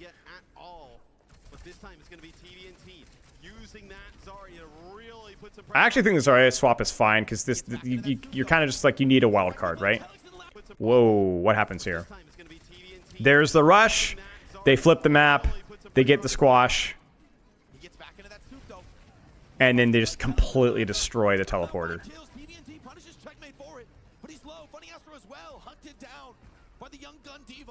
They don't think you've ever lost Lujung State to TM? That's actually really good to know. Well, they've got their rotations down. On the verge of a dominant flashpoint. I mean, this is a map that, talk about it, Minds forced to blink first. All right. Touch with Kitsune.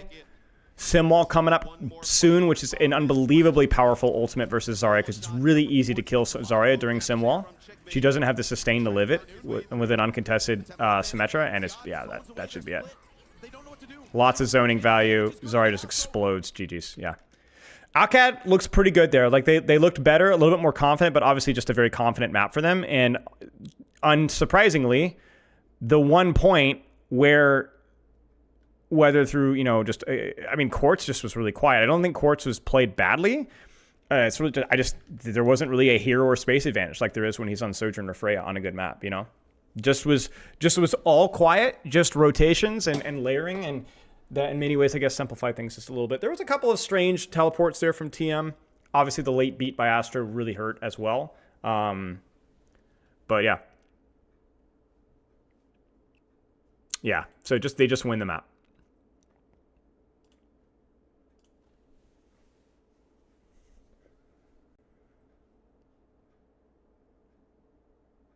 Like, I just think TM looked weak in a lot of ways. That initial teleport from Yubi underneath the high ground, the initial bait teleporter with the push on Kitsune Rush that just gets kited out, or even before that, the poor fight or ult layering. The second point was just the weird rotation they did very slow, and then they just stacked 2 for 1 and then killed them. They basically just win off of that.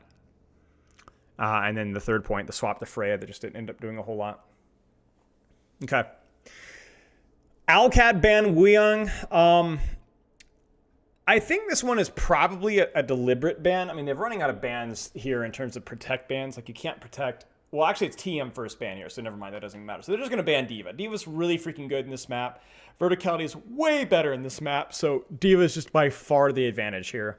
And then Alcad are going to ban Wuyong, which I assume there's probably a pretty decent threat of double flex or double poke support here. Astra, as we said, is by far the more flexible support player compared to Calyx. And so you're going to kind of yoink them back into a Kiri-Lucio mirror, which favors Alcad a little bit. But the elephant in the room here is Freya. And Freya is really good on this map. And to be honest with you guys, I'm spoiler alert here, okay? Quartz is about to kick tail. Like, he's about to server admin. But I think the Freya ban would have been smarter than Wu Yang. Yes. However, I think given the space control and support that Quartz gets here, I actually think without the Diva, I think Sojourn would have dominated almost as much. I think banning Freya is absolutely probably the correct move here. Absolutely, probably. But I think given the amount of spacing without Diva control from Ziad, I think Quartz is going to do whatever he wants based off of the first two maps that we saw. So Freya should they ban Freya? Yeah. Would it have mattered in the end result here? Probably not. Probably not.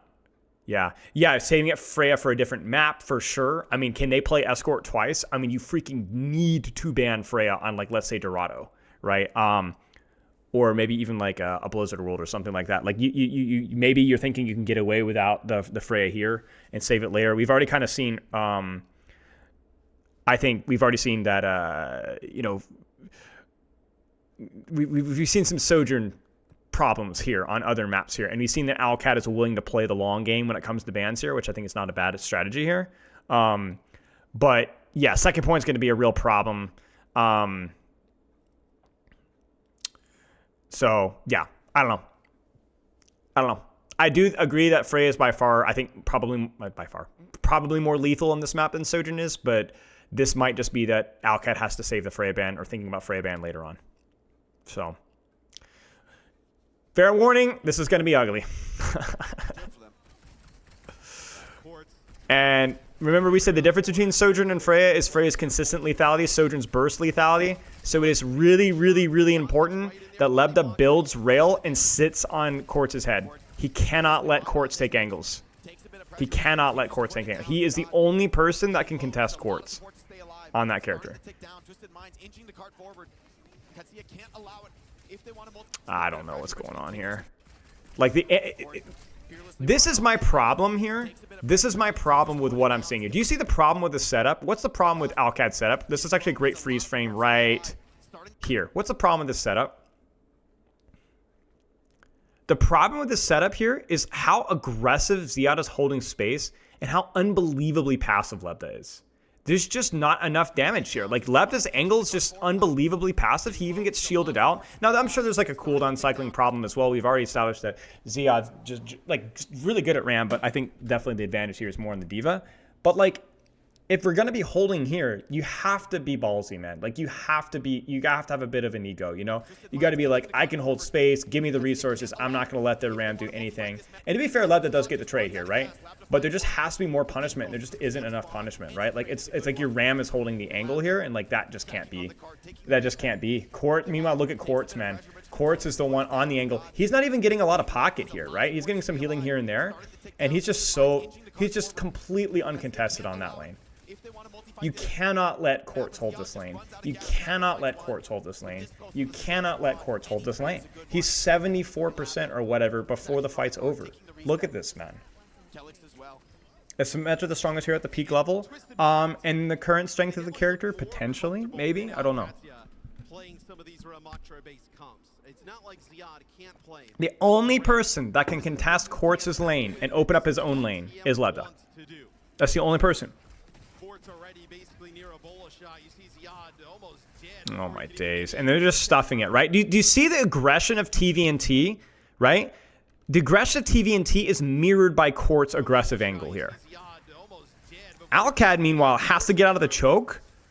And maybe they're a little early here. But it's not really mirrored by aggression elsewhere. You notice that? There's no real aggression elsewhere. So there's the aggression, but it's mistimed.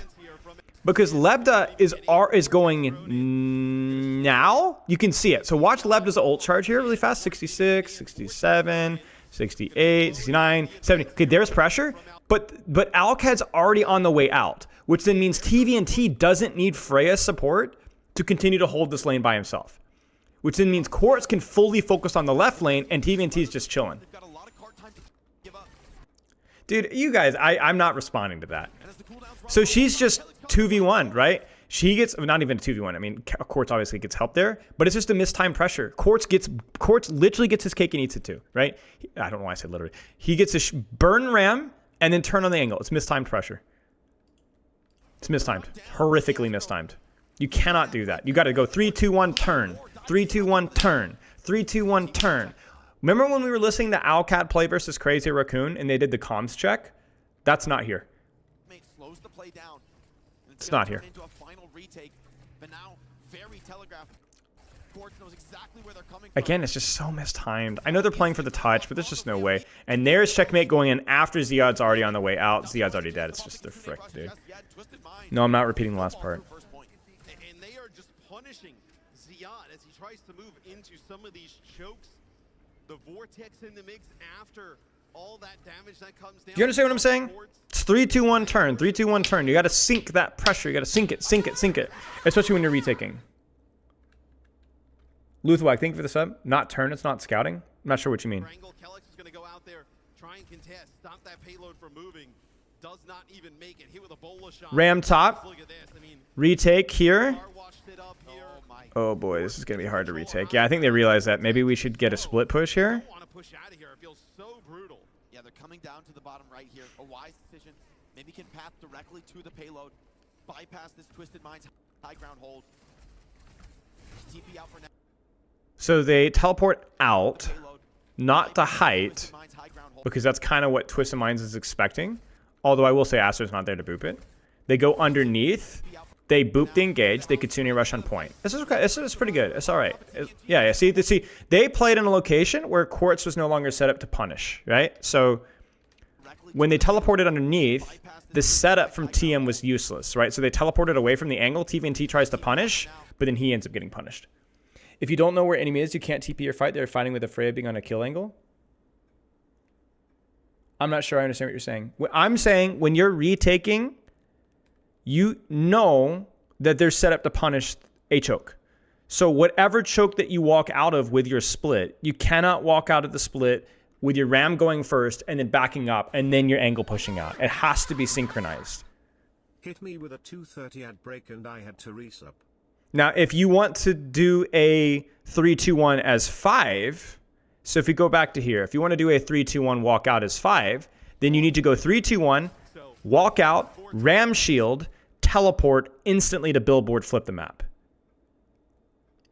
They didn't know, both Kellex and the Sojourn not looking. I saw an OPR too. Okay, well, I mean, I obviously don't have OPR, but regardless of whether Kellex or Kellex and Lebda knew that Quartz was there, they're not doing anything right now. That's my problem. So this is either Ziad going too early or Lebda and Kellex sitting on their hands. You know what I'm saying? Whatever the point being, whether they knew or not, nothing is happening on the angle here. This is a legitimate 3v4 right now with a Freya. You can't do that. You can't blow your resources before your DPS are in position to take space. And then the same problem happens here, where Ziad goes for touch, shield, a full 2 or 3 seconds early, and then we get our off angle from Sim or whatever else, right? It just allows people to just, like, Quartz can literally do 3 different things at the same time. The difference here is that they go 3-2-1 5-man TP, bam. So that they're, shockingly 5 people are doing something. You know what I'm saying? I know what you're saying. Like they didn't know where Quartz was. That is a serious problem. But I'm just kind of going off of what I can see, from this. And it works, right? Like it works. Like there's an actual kind of an attempt at synchronized pressure. They get some of their mojo back. So going underneath where Freya can't shoot and then just dropping all your bombs onto TVNT, there you go. That's just so unearned, man. Just so unearned. How does he get those trades? It probably doesn't matter that much in the grand scheme of things, but that's just so criminal. If they realize where the enemy is in their position, enemy body, and then TP under key is knowing what the enemy body is doing, they're also not making decisions first. Yeah. So you're saying scouting ahead of time and then setting up your teleport from there? I mean, sure. Yeah, I suppose. I think what you're saying is that if you go for early scouting with 5 and then you can teleport afterwards, I would argue then, okay, then if we're going for a split push, then timing is key, right? But whatever else, the timing is wrong. You can't make a chess move without knowing where the chessboard is? I mean, I guess. There are assumptions that are being made. I'm not sure I understand your point. Are you saying scouting is important? Yes, but that's not what I'm talking about. They hold the rush for now, but You can absolutely blind walk out of a choke and teleport on a lane. It's not optimal. If you're saying that the reason that they peeked there was for scouting, then I would argue, why are they scouting when they're in no position to push? And if they're scouting for a teleport flank, then why are they not teleporting, flipping with 5? Power play for TM on the next retake. But those are the types of fights Every like latency that you make with your scouting in action is punishable by a DPS in a good angle. You can't wait. And they're actually able to get rid of TV and team.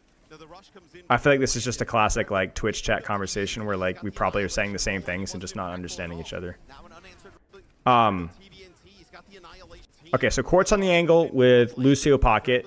Probably gonna like either see a Qadsiah on point to make noise, symbol on point, and then just gonna set up Quartz for his Bola. He's got the annihilation rolling. It wasn't impactful at all. now an unanswered There's the Soj ult. There's the symbol on the Soj ult. They TP out of the Soj ult. Yubi takes a Lebda shot. just. The stim wall up in his face. Will he step through it? So risky to make that move. What is he? What is Lebda doing?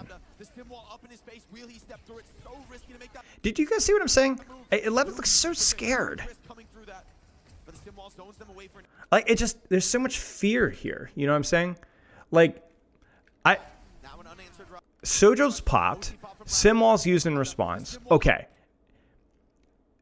Beat. Okay, fine. Whatever. Will he step through it? But like, So risky. you're telling me that we're not even gonna like try? OC pop from Labda. The stim wall up in his face. You're not gonna even try? Like we're not gonna even look for Quartz or something? Takes a huge risk. Like we're sliding back. I don't know.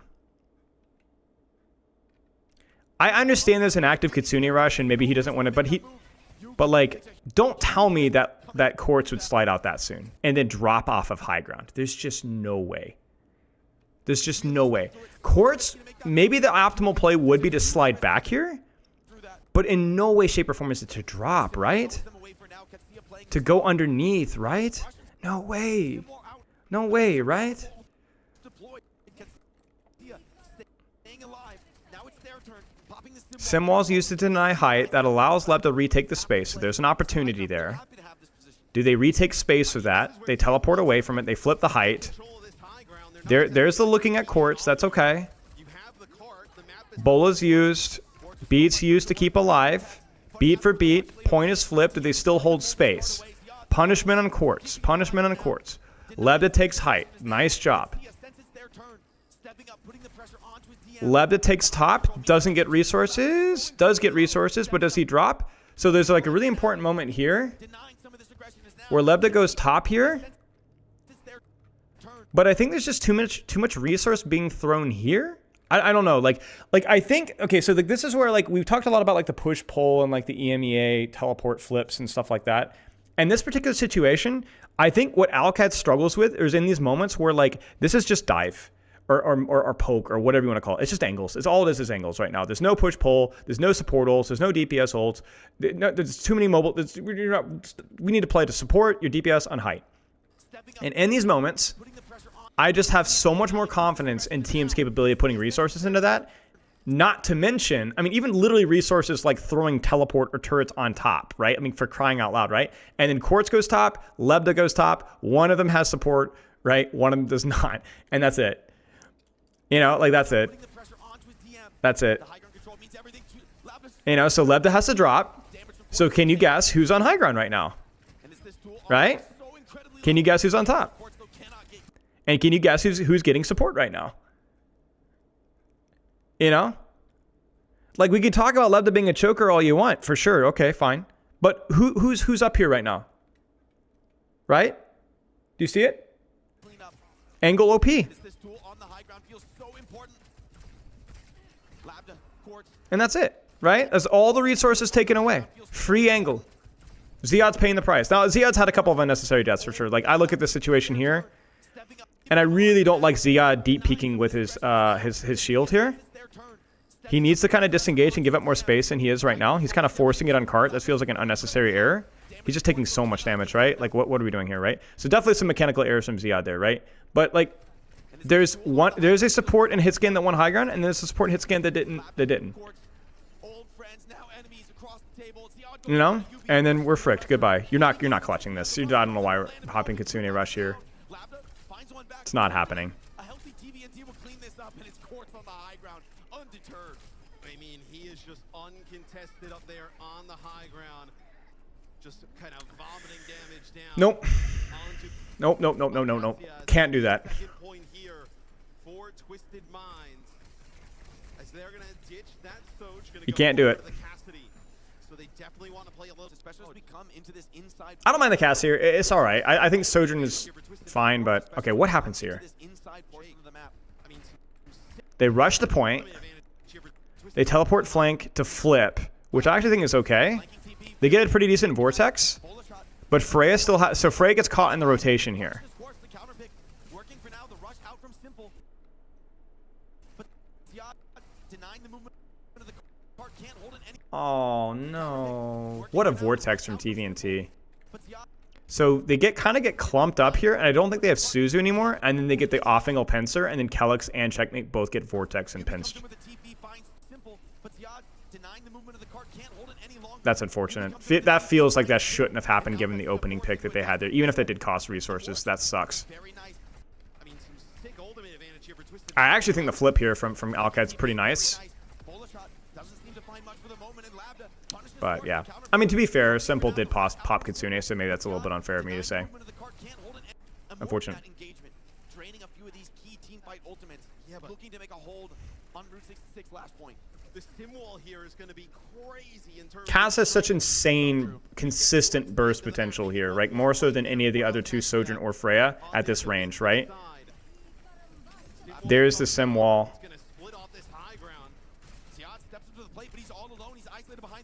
There just isn't any attempt to cause any sort of chaos here. You're going into a sim wall and you don't have anything. We can't be doing bait teleports here. You know, we can't be doing bait teleports here when they have sim wall. You know, like what are we doing here? What are we doing here, man? Take the TP, dude. Take the TP. Get your Lucy with you or something. Do something ganky or something, or teleport across. Go rotate here. Look down. Pop your ram shield. Force some resources and do a teleport across here. Get your Qadsiah across this way. You know, it's just so uninspiring. Like now, yes, you can't peek it because there's a sim wall Freya shooting down at you. But and then I think you could also argue that Ziad probably dropped a little soon here too. Like I don't think we need to drop here. We could just stand here and shoot.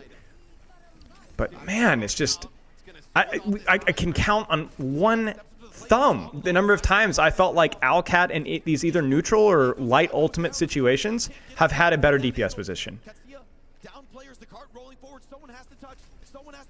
You just can't do it. There's just nothing that's it. It's just absolute domination. Absolute domination. All right, let's see. We talked about it earlier in the dev update. Yeah.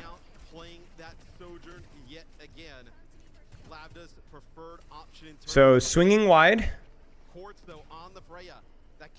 Pure DPS diff? Well, I mean, yeah, we've already said though. Like, I mean, how many times have we seen Lebda just completely unsupported? You know, or Ziad taking an unbelievable amount of damage on main just because he's not like this. I think like as a whole, Alcad just hasn't looked as comfortable with this stuff. You know. I mean, Ziad died when Quartz got the high ground, just rained down terror onto Landon, right, with the Kitsune rush. Let's not forget, Ziad died first. He just died to nothing. Like, he didn't even die to Freya angle. He died to nothing. Like, you know? Okay. Already a little uncomfortable not piloting the Diva. So you see Ziad rounds the corner. Shots going in over the shield. The main tank of Qadsiah here. They're going to swing left, or at least our perspective left. Ram on point. Can they get the Soj top? This is not bad. I think this is okay. We can get a bit of a flip here. You can even fake teleport, and that buys time for your Soj to get some damage in. That's a nice little flip there. Nice little flip there from Alcad. And then Soj in there. Oh, just Lebda, what are you doing? What are we doing, man? What are we doing? How many times does this have to happen?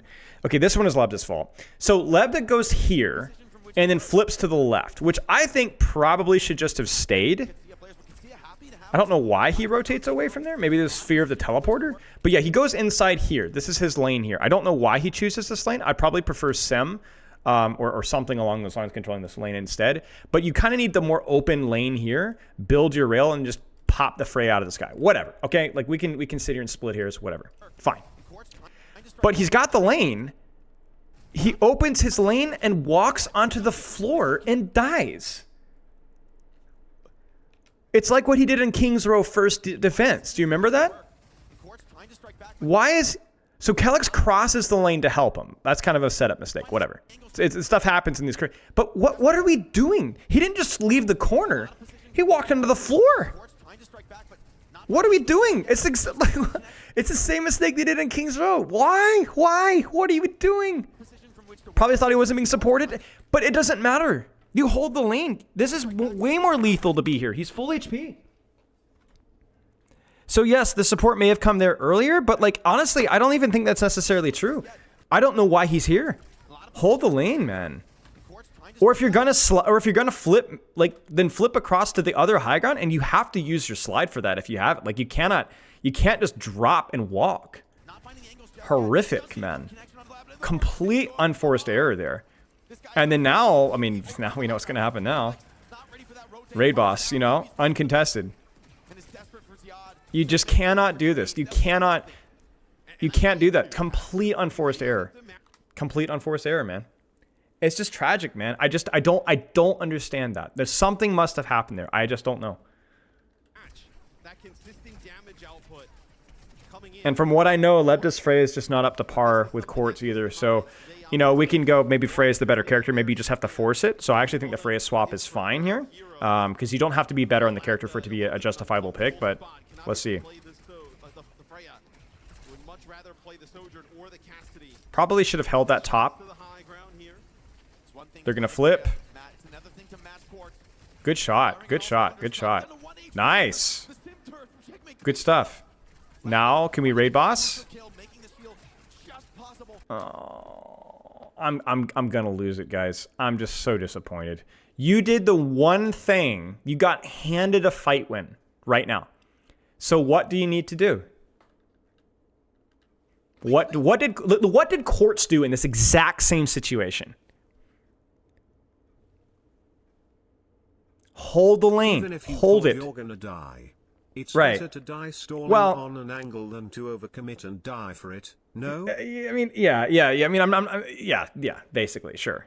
But what are we doing, man?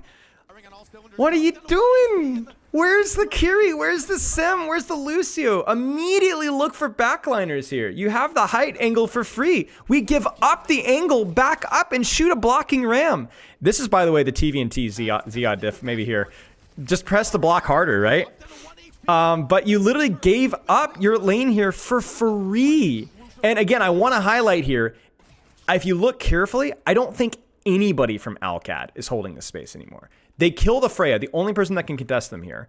They legitimately walk off of the high ground, down the lane, instead of holding the height. No. No. Nobody's there. No. And so despite being up one, this is Trade City, Mess Zone. Landon doesn't quite have a support ult yet. And now Quartz is back. Hold the line!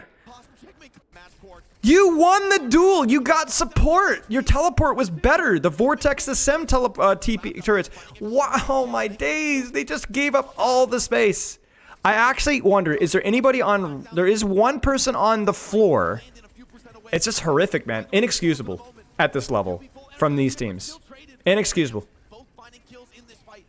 And Qadsiah looking to clean this one up. They're going to have to just fall back and push the cart. TM still alive. And now Daddy's back. Daddy's back. Look at that. Lebda's on the floor. Quartz is hitting the shots.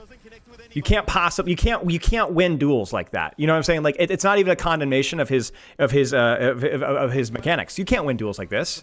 You can't win duels like this. Nobody can win duels like this. I could throw a Masters player in that situation and he'd beat Lebda. You know, like you can't win duels like this, right? You can't. And look at where TM is. As soon as they drop, look at what happens the second into Chaos. They push to the Kitsune.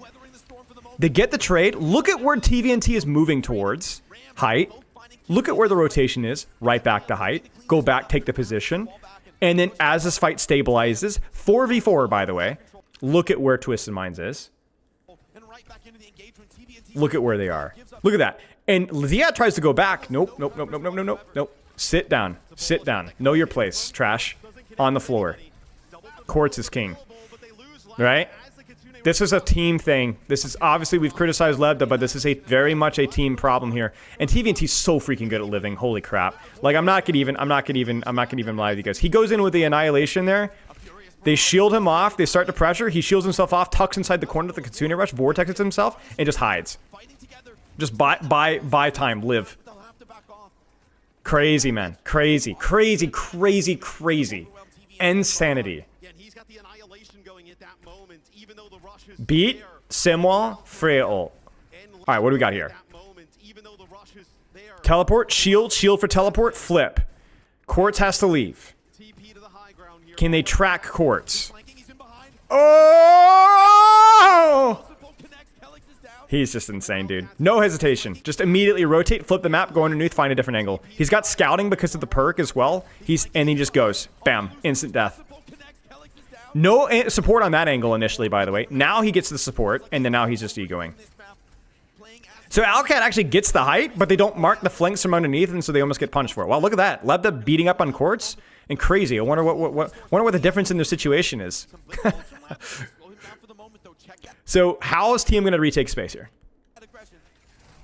Being up one, how do they retake space? Quartz tries to do a silly flank again, gets caught. He tries to do the same thing on the other side, and they smoke him. Simwall for Simwall. Oh no, Lebda. Dude. I'm going to weep. Quartz dies again. Gets a little bit silly with it, right? Quartz dies again. Here's a question, guys. What would Quartz do in this exact same situation? What would Quartz do? What would Quartz do? What would Quartz do? What would Quartz do? Come on, what would Quartz do? Especially with Freya dead. W key, right. Walk to the flank, drop, bola, instant painful death. Or hold the lane, find an angle. Right, exactly. What does Lebda do? Drops on the same lane as his team into the floor and bola shots a Simwall. Right? Criminal. Again, they're up one and doing nothing to leverage that position with space whatsoever. TM teleports out, opens up space. Ziad gets the kill. They get the trade.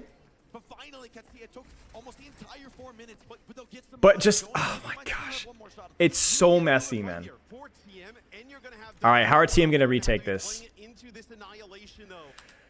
I think you just teleport out Kitsune Rush and then beat the second things get messy. And then as long as your beat Rush and Kitsune kind of jam Lebda into an awkward spot, you're going to win the game. All you have to do is teleport at the fray with Kitsune, Suzu, shield, whatever, and then it's over.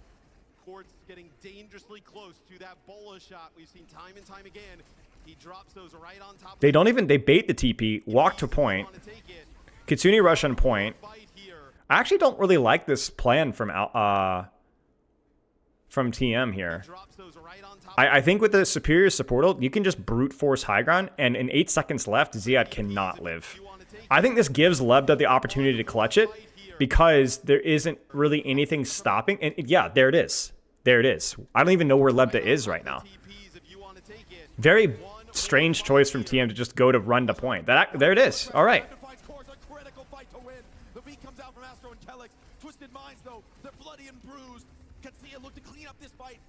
What a mess. There's no way, man. Take it. One more bite here.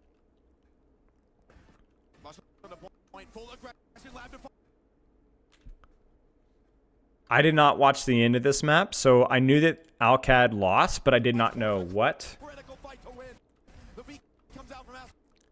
So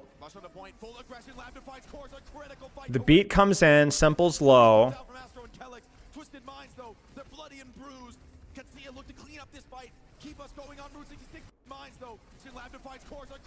Checkmate gets caught in these trades.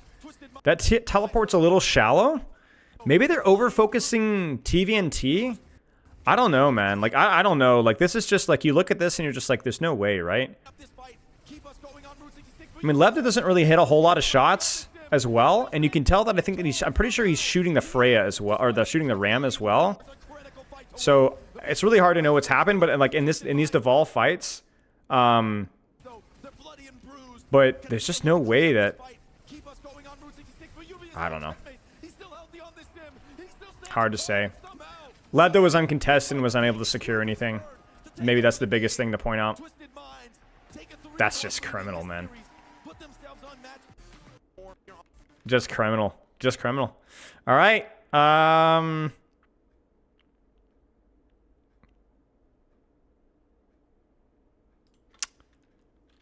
Last one. Zia didn't get beat. Yeah. That's true. That's true. But he wasn't also the first person to die there either. Maybe you could say just Zia just needs to hold block there and yeah. Okay. Alcad still doesn't ban Ram. I don't know how the results are, scrim results are on this map, so this is kind of where, like, I'm just not going to say anything because I don't know what they're... But if you're, like, one map to lose, there's a pretty good argument that, okay, yeah, you should probably just ban Ram. But also, you can't... Just from the sake of momentum more so than anything else, it's not a question of mathematics at this point, obviously, because you have to win 3. But I guess there's just a point of, like, maybe D.Va's, like, pretty solid in this point, so... Yeah, that would be my expectation. I don't really get the Brig ban. Maybe it's just banning something random. Maybe Juno Brig is playable here? I don't know.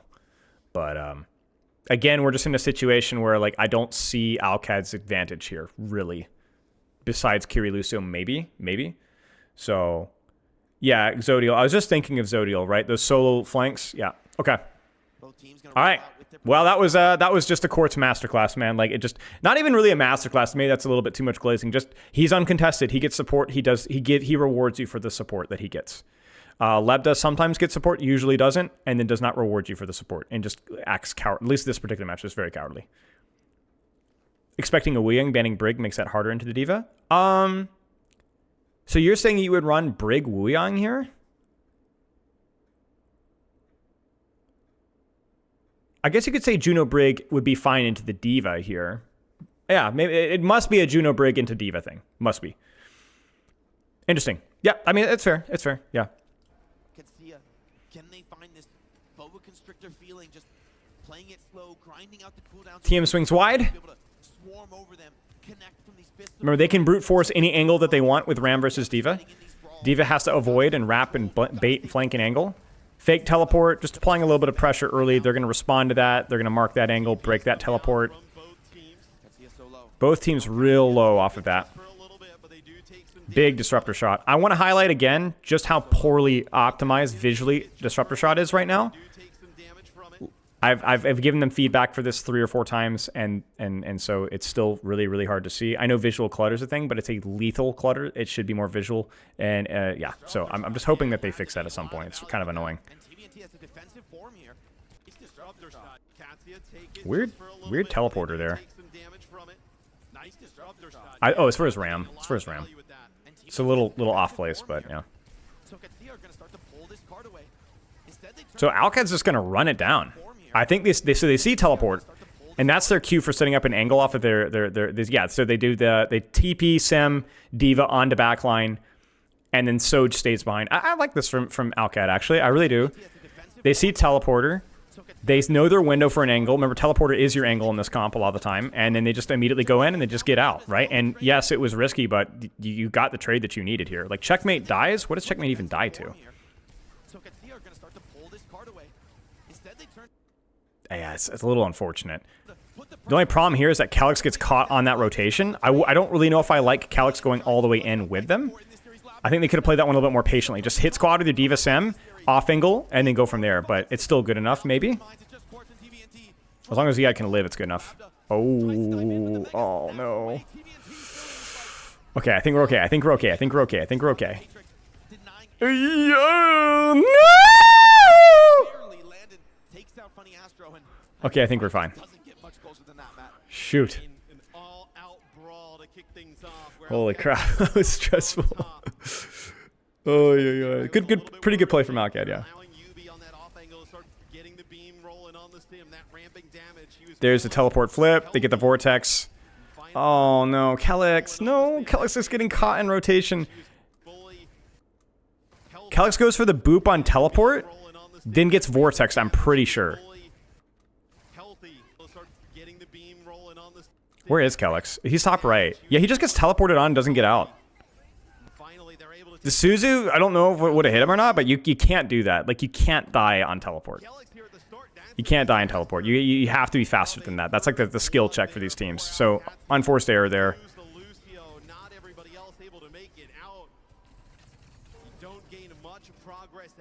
And I can forgive, and you might be like, well, why are you harsh on Kellex there? But like before, they just TP'd and just killed Simple. First off, Simple got railed, which I don't know if Kellex got railed. I mean, I don't think he did. Yeah, he just got punched.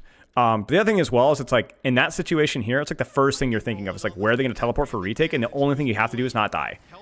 You know, so, I don't know. I won't say it's a sloppy, but it's a little sloppy. It's a little sloppy. You hate to see that. That's too easy of a retake from TM from a pretty nice neutral from Alcad. What do I say for top 500 main support with poor mechanics specifically? Practice it. Practice, practice, practice. Go into the game and practice your aim. Go into the game, practice your aim. Go into the game, practice your aim.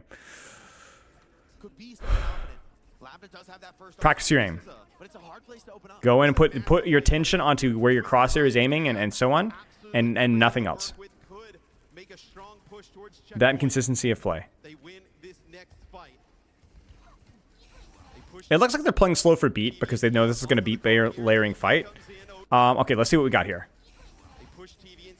What prompted this? Okay, so they see shield, they see teleport, and then they use that as an opportunity to open wide with a left to angle with ult, which I like.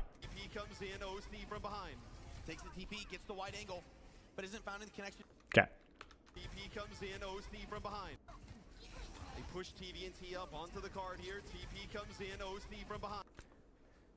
It's over. It's over again. It's over again. You see it again? Do you see it again? It's over. Teleport play is fine. It's over. You're fricked. What would Quartz do? What would Quartz do? I hate to say it again, but what would Quartz do? There's just no way Quartz would just dump his ult into an ulting ram. There's just no way. He doesn't even look. He doesn't even look down the lane here. He doesn't check behind him to the right. He doesn't even look at the person that's on his screen right now. He just shoots blocking ram. And we've seen TVNT. TVNT is not going to fall for the bait. The thing is he doesn't even need to rotate, really. He just there's a target right there. They're Qadsiah rushing right here. You could just walk to here. They're there. It's over, man. It's over. When you see this is all that we've seen this entire map. TVNT's not an idiot. He's going to hold block. Block, block, block, block. Qadsiah rush. Block, block, block, block. Qadsiah rush. Then they get the teleport and they flip the map. And then we slide it around! What are you doing? Oh! Why is that when you decide to go in? It's over, man. Freaking yeah, it's just stress, man. It's stress. Okay. All right. Memeing aside. This is stress, match nerves, macro, lack of confidence, multiple factors, whatever. Lebda is a great player, and I wish him nothing but the best. And I hope that if whatever reason he comes across this in the future, any other player from Alcad, that they get this, they take this as a respectful, overreacted kick in the pants, because these guys are way too good to be playing like this. They have the capability of doing this, man. Lebda is a smart, mechanically capable player. We've seen that already. He's already it is a, whether it's a confidence or an understanding of space control, I don't know. He deserves so much more than this, man. So much more than this. This is not the caliber of player that Lebda is. It just isn't. Yeah. What would Quartz do? What would Quartz do? Right? So all memes aside, you know, you're better than that, man. Like, you're better than that. We know that.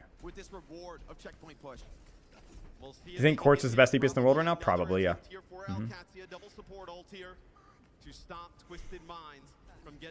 You have a wide open lane and an active sight line.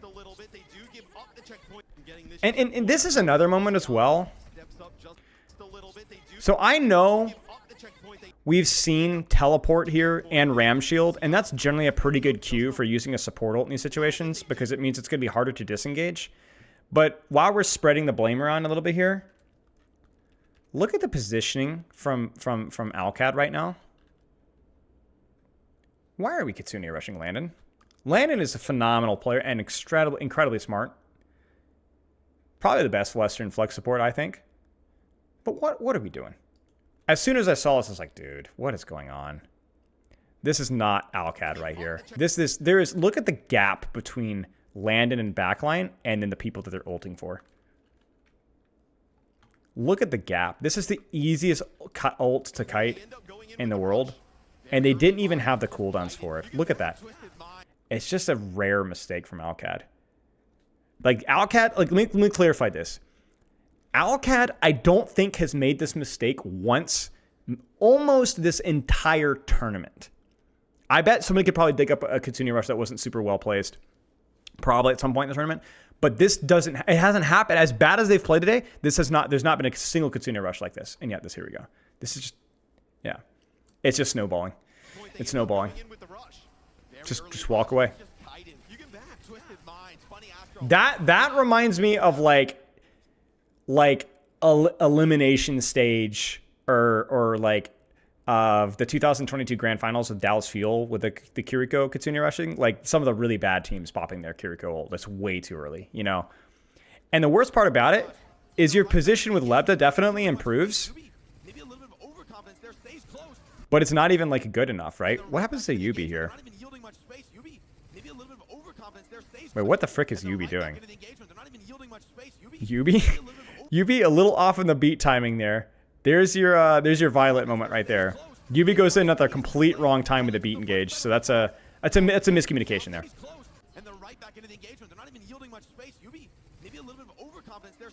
Yeah, and to be honest, he shouldn't have taken the teleport either way. He can do the teleport, but he can't take it at that HP. That's a goofy mistake there from Yubi. Unforced error.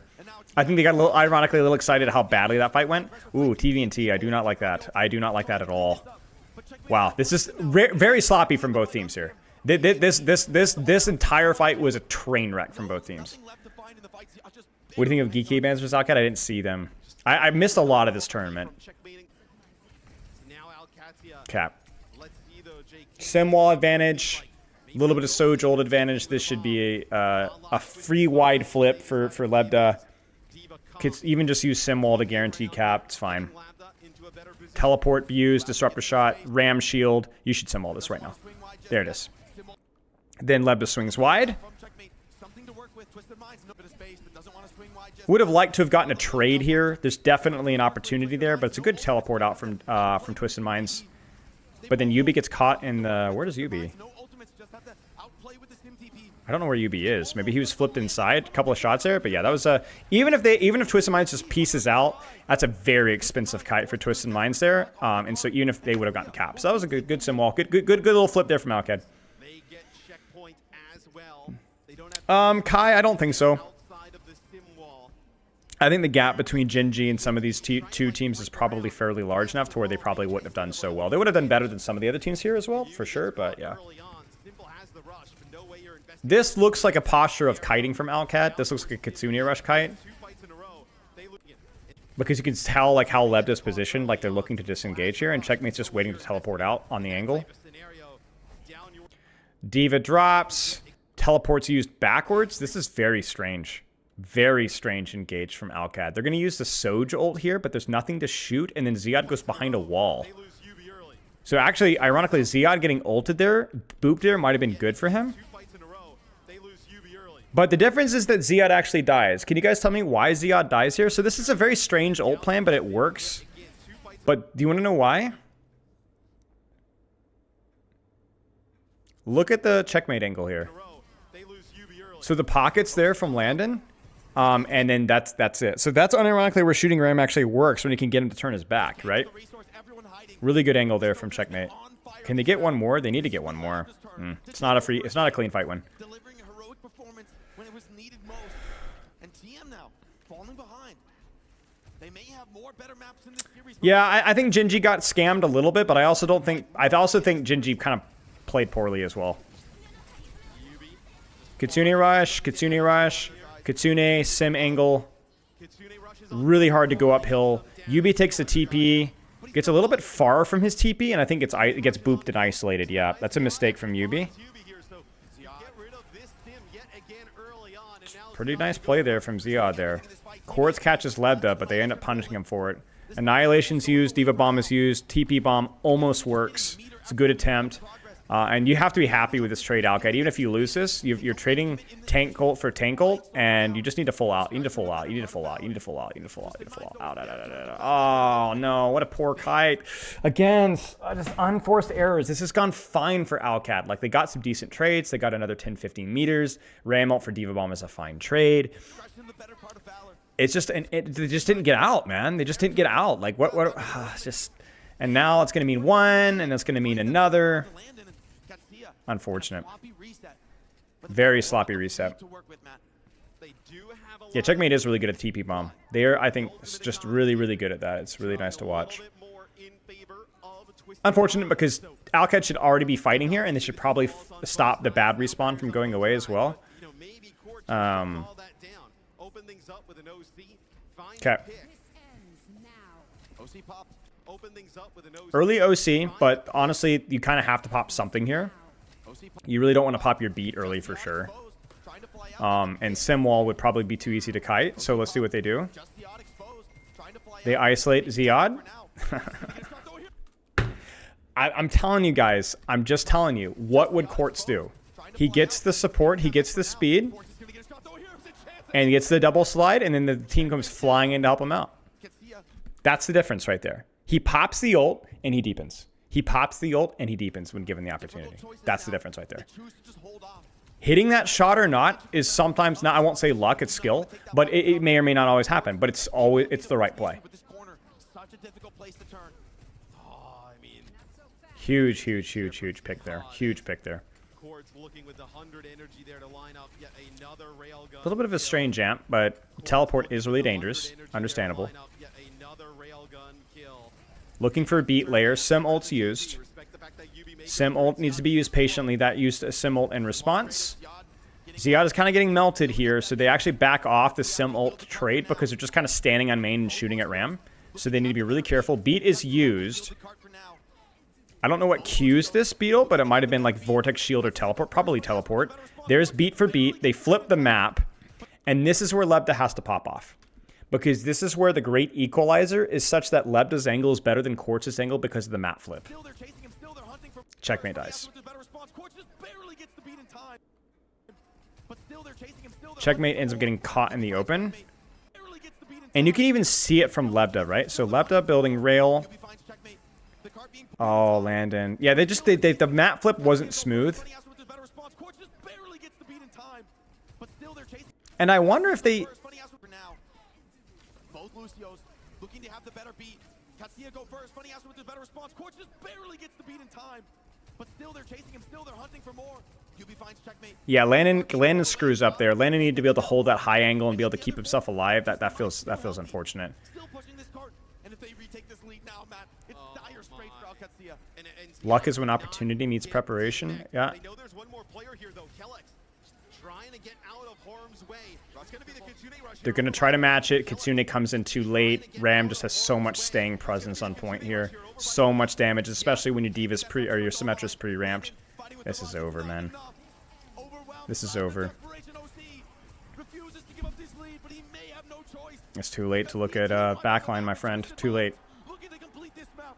Looking to potentially close out the series here and take home the trophy in Stockholm. And they lose Landon here late. Quartz building up towards yet another overclock. Quartz deep lane. Early pressure. Already has rail. Forces the DMAC early. That's going to force bomb for remake. They're going to kill other folks. At the same time, look at the setup here from TM.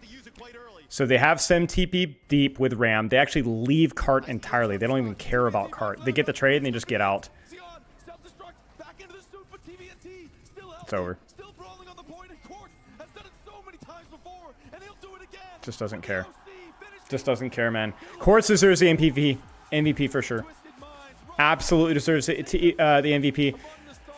Ram versus the Diva variant. I mean, I think it's really just a skill thing, but really felt like Ziad had a hard time. A couple of unforced errors, overextensions, some mistimings for sure. Layering was often pretty neutral for both teams. I think both teams made equal mistakes, but when you're not decisively beating through macro and fight planning and layering, and you have inferior map control and I have inferior mechanics, not even inferior mechanics, just this game, right? Then you're not going to win. There's nothing that Alcad did better than TM this map, I don't think. There's nothing. I think every single aspect of the game was equal or better for TM. I think you can criticize the ban strategy for sure. Maybe some momentum here would have been helpful for Alcad, but ultimately I do think that it's a bit hindsighty. Ultimately, you didn't really know that in the moment. Some comp questions for sure. Maybe around the Freya, lack of Freya ban. Certainly on some of the attempts of the stuff that they were trying to do in Nepal. But I mean, basically TLDR is that Quartz plays angles. And the push-pull aspect, while being relatively even, that mid-fight, early fight, off-angle stuff from Quartz was crippling, and Lebda was just unable to match that in any way, shape, and form on any hero, on any map, at any point in time. And Lebda has that capability, but he needs more support, and he needs more confidence in those situations. Yeah. Dominant. I mean, really outside of New Junk City, I don't think this was close. Because even the initial stuff here, once TM got their mojo, it just was it was just a steamroll. Do you think it would have won without Yubi? Probably not. No, I think the sim stuff was vital for how TM was playing. I think Psycho's a great player. I just think with the way that this meta is working out for these teams, I don't think it would have changed the result. Or I think it would have changed the result. Yeah, Quartz is just insane. Quartz gets the resources, and Quartz rewards you for those resources. Labda looks scared the entire game. Alcad as a whole looks scared the entire game, a little flustered. And yeah, it's a team game though. I think there's some unforced errors from Ziad frequently. Some bad layers, some unforced deaths from Kellex as well.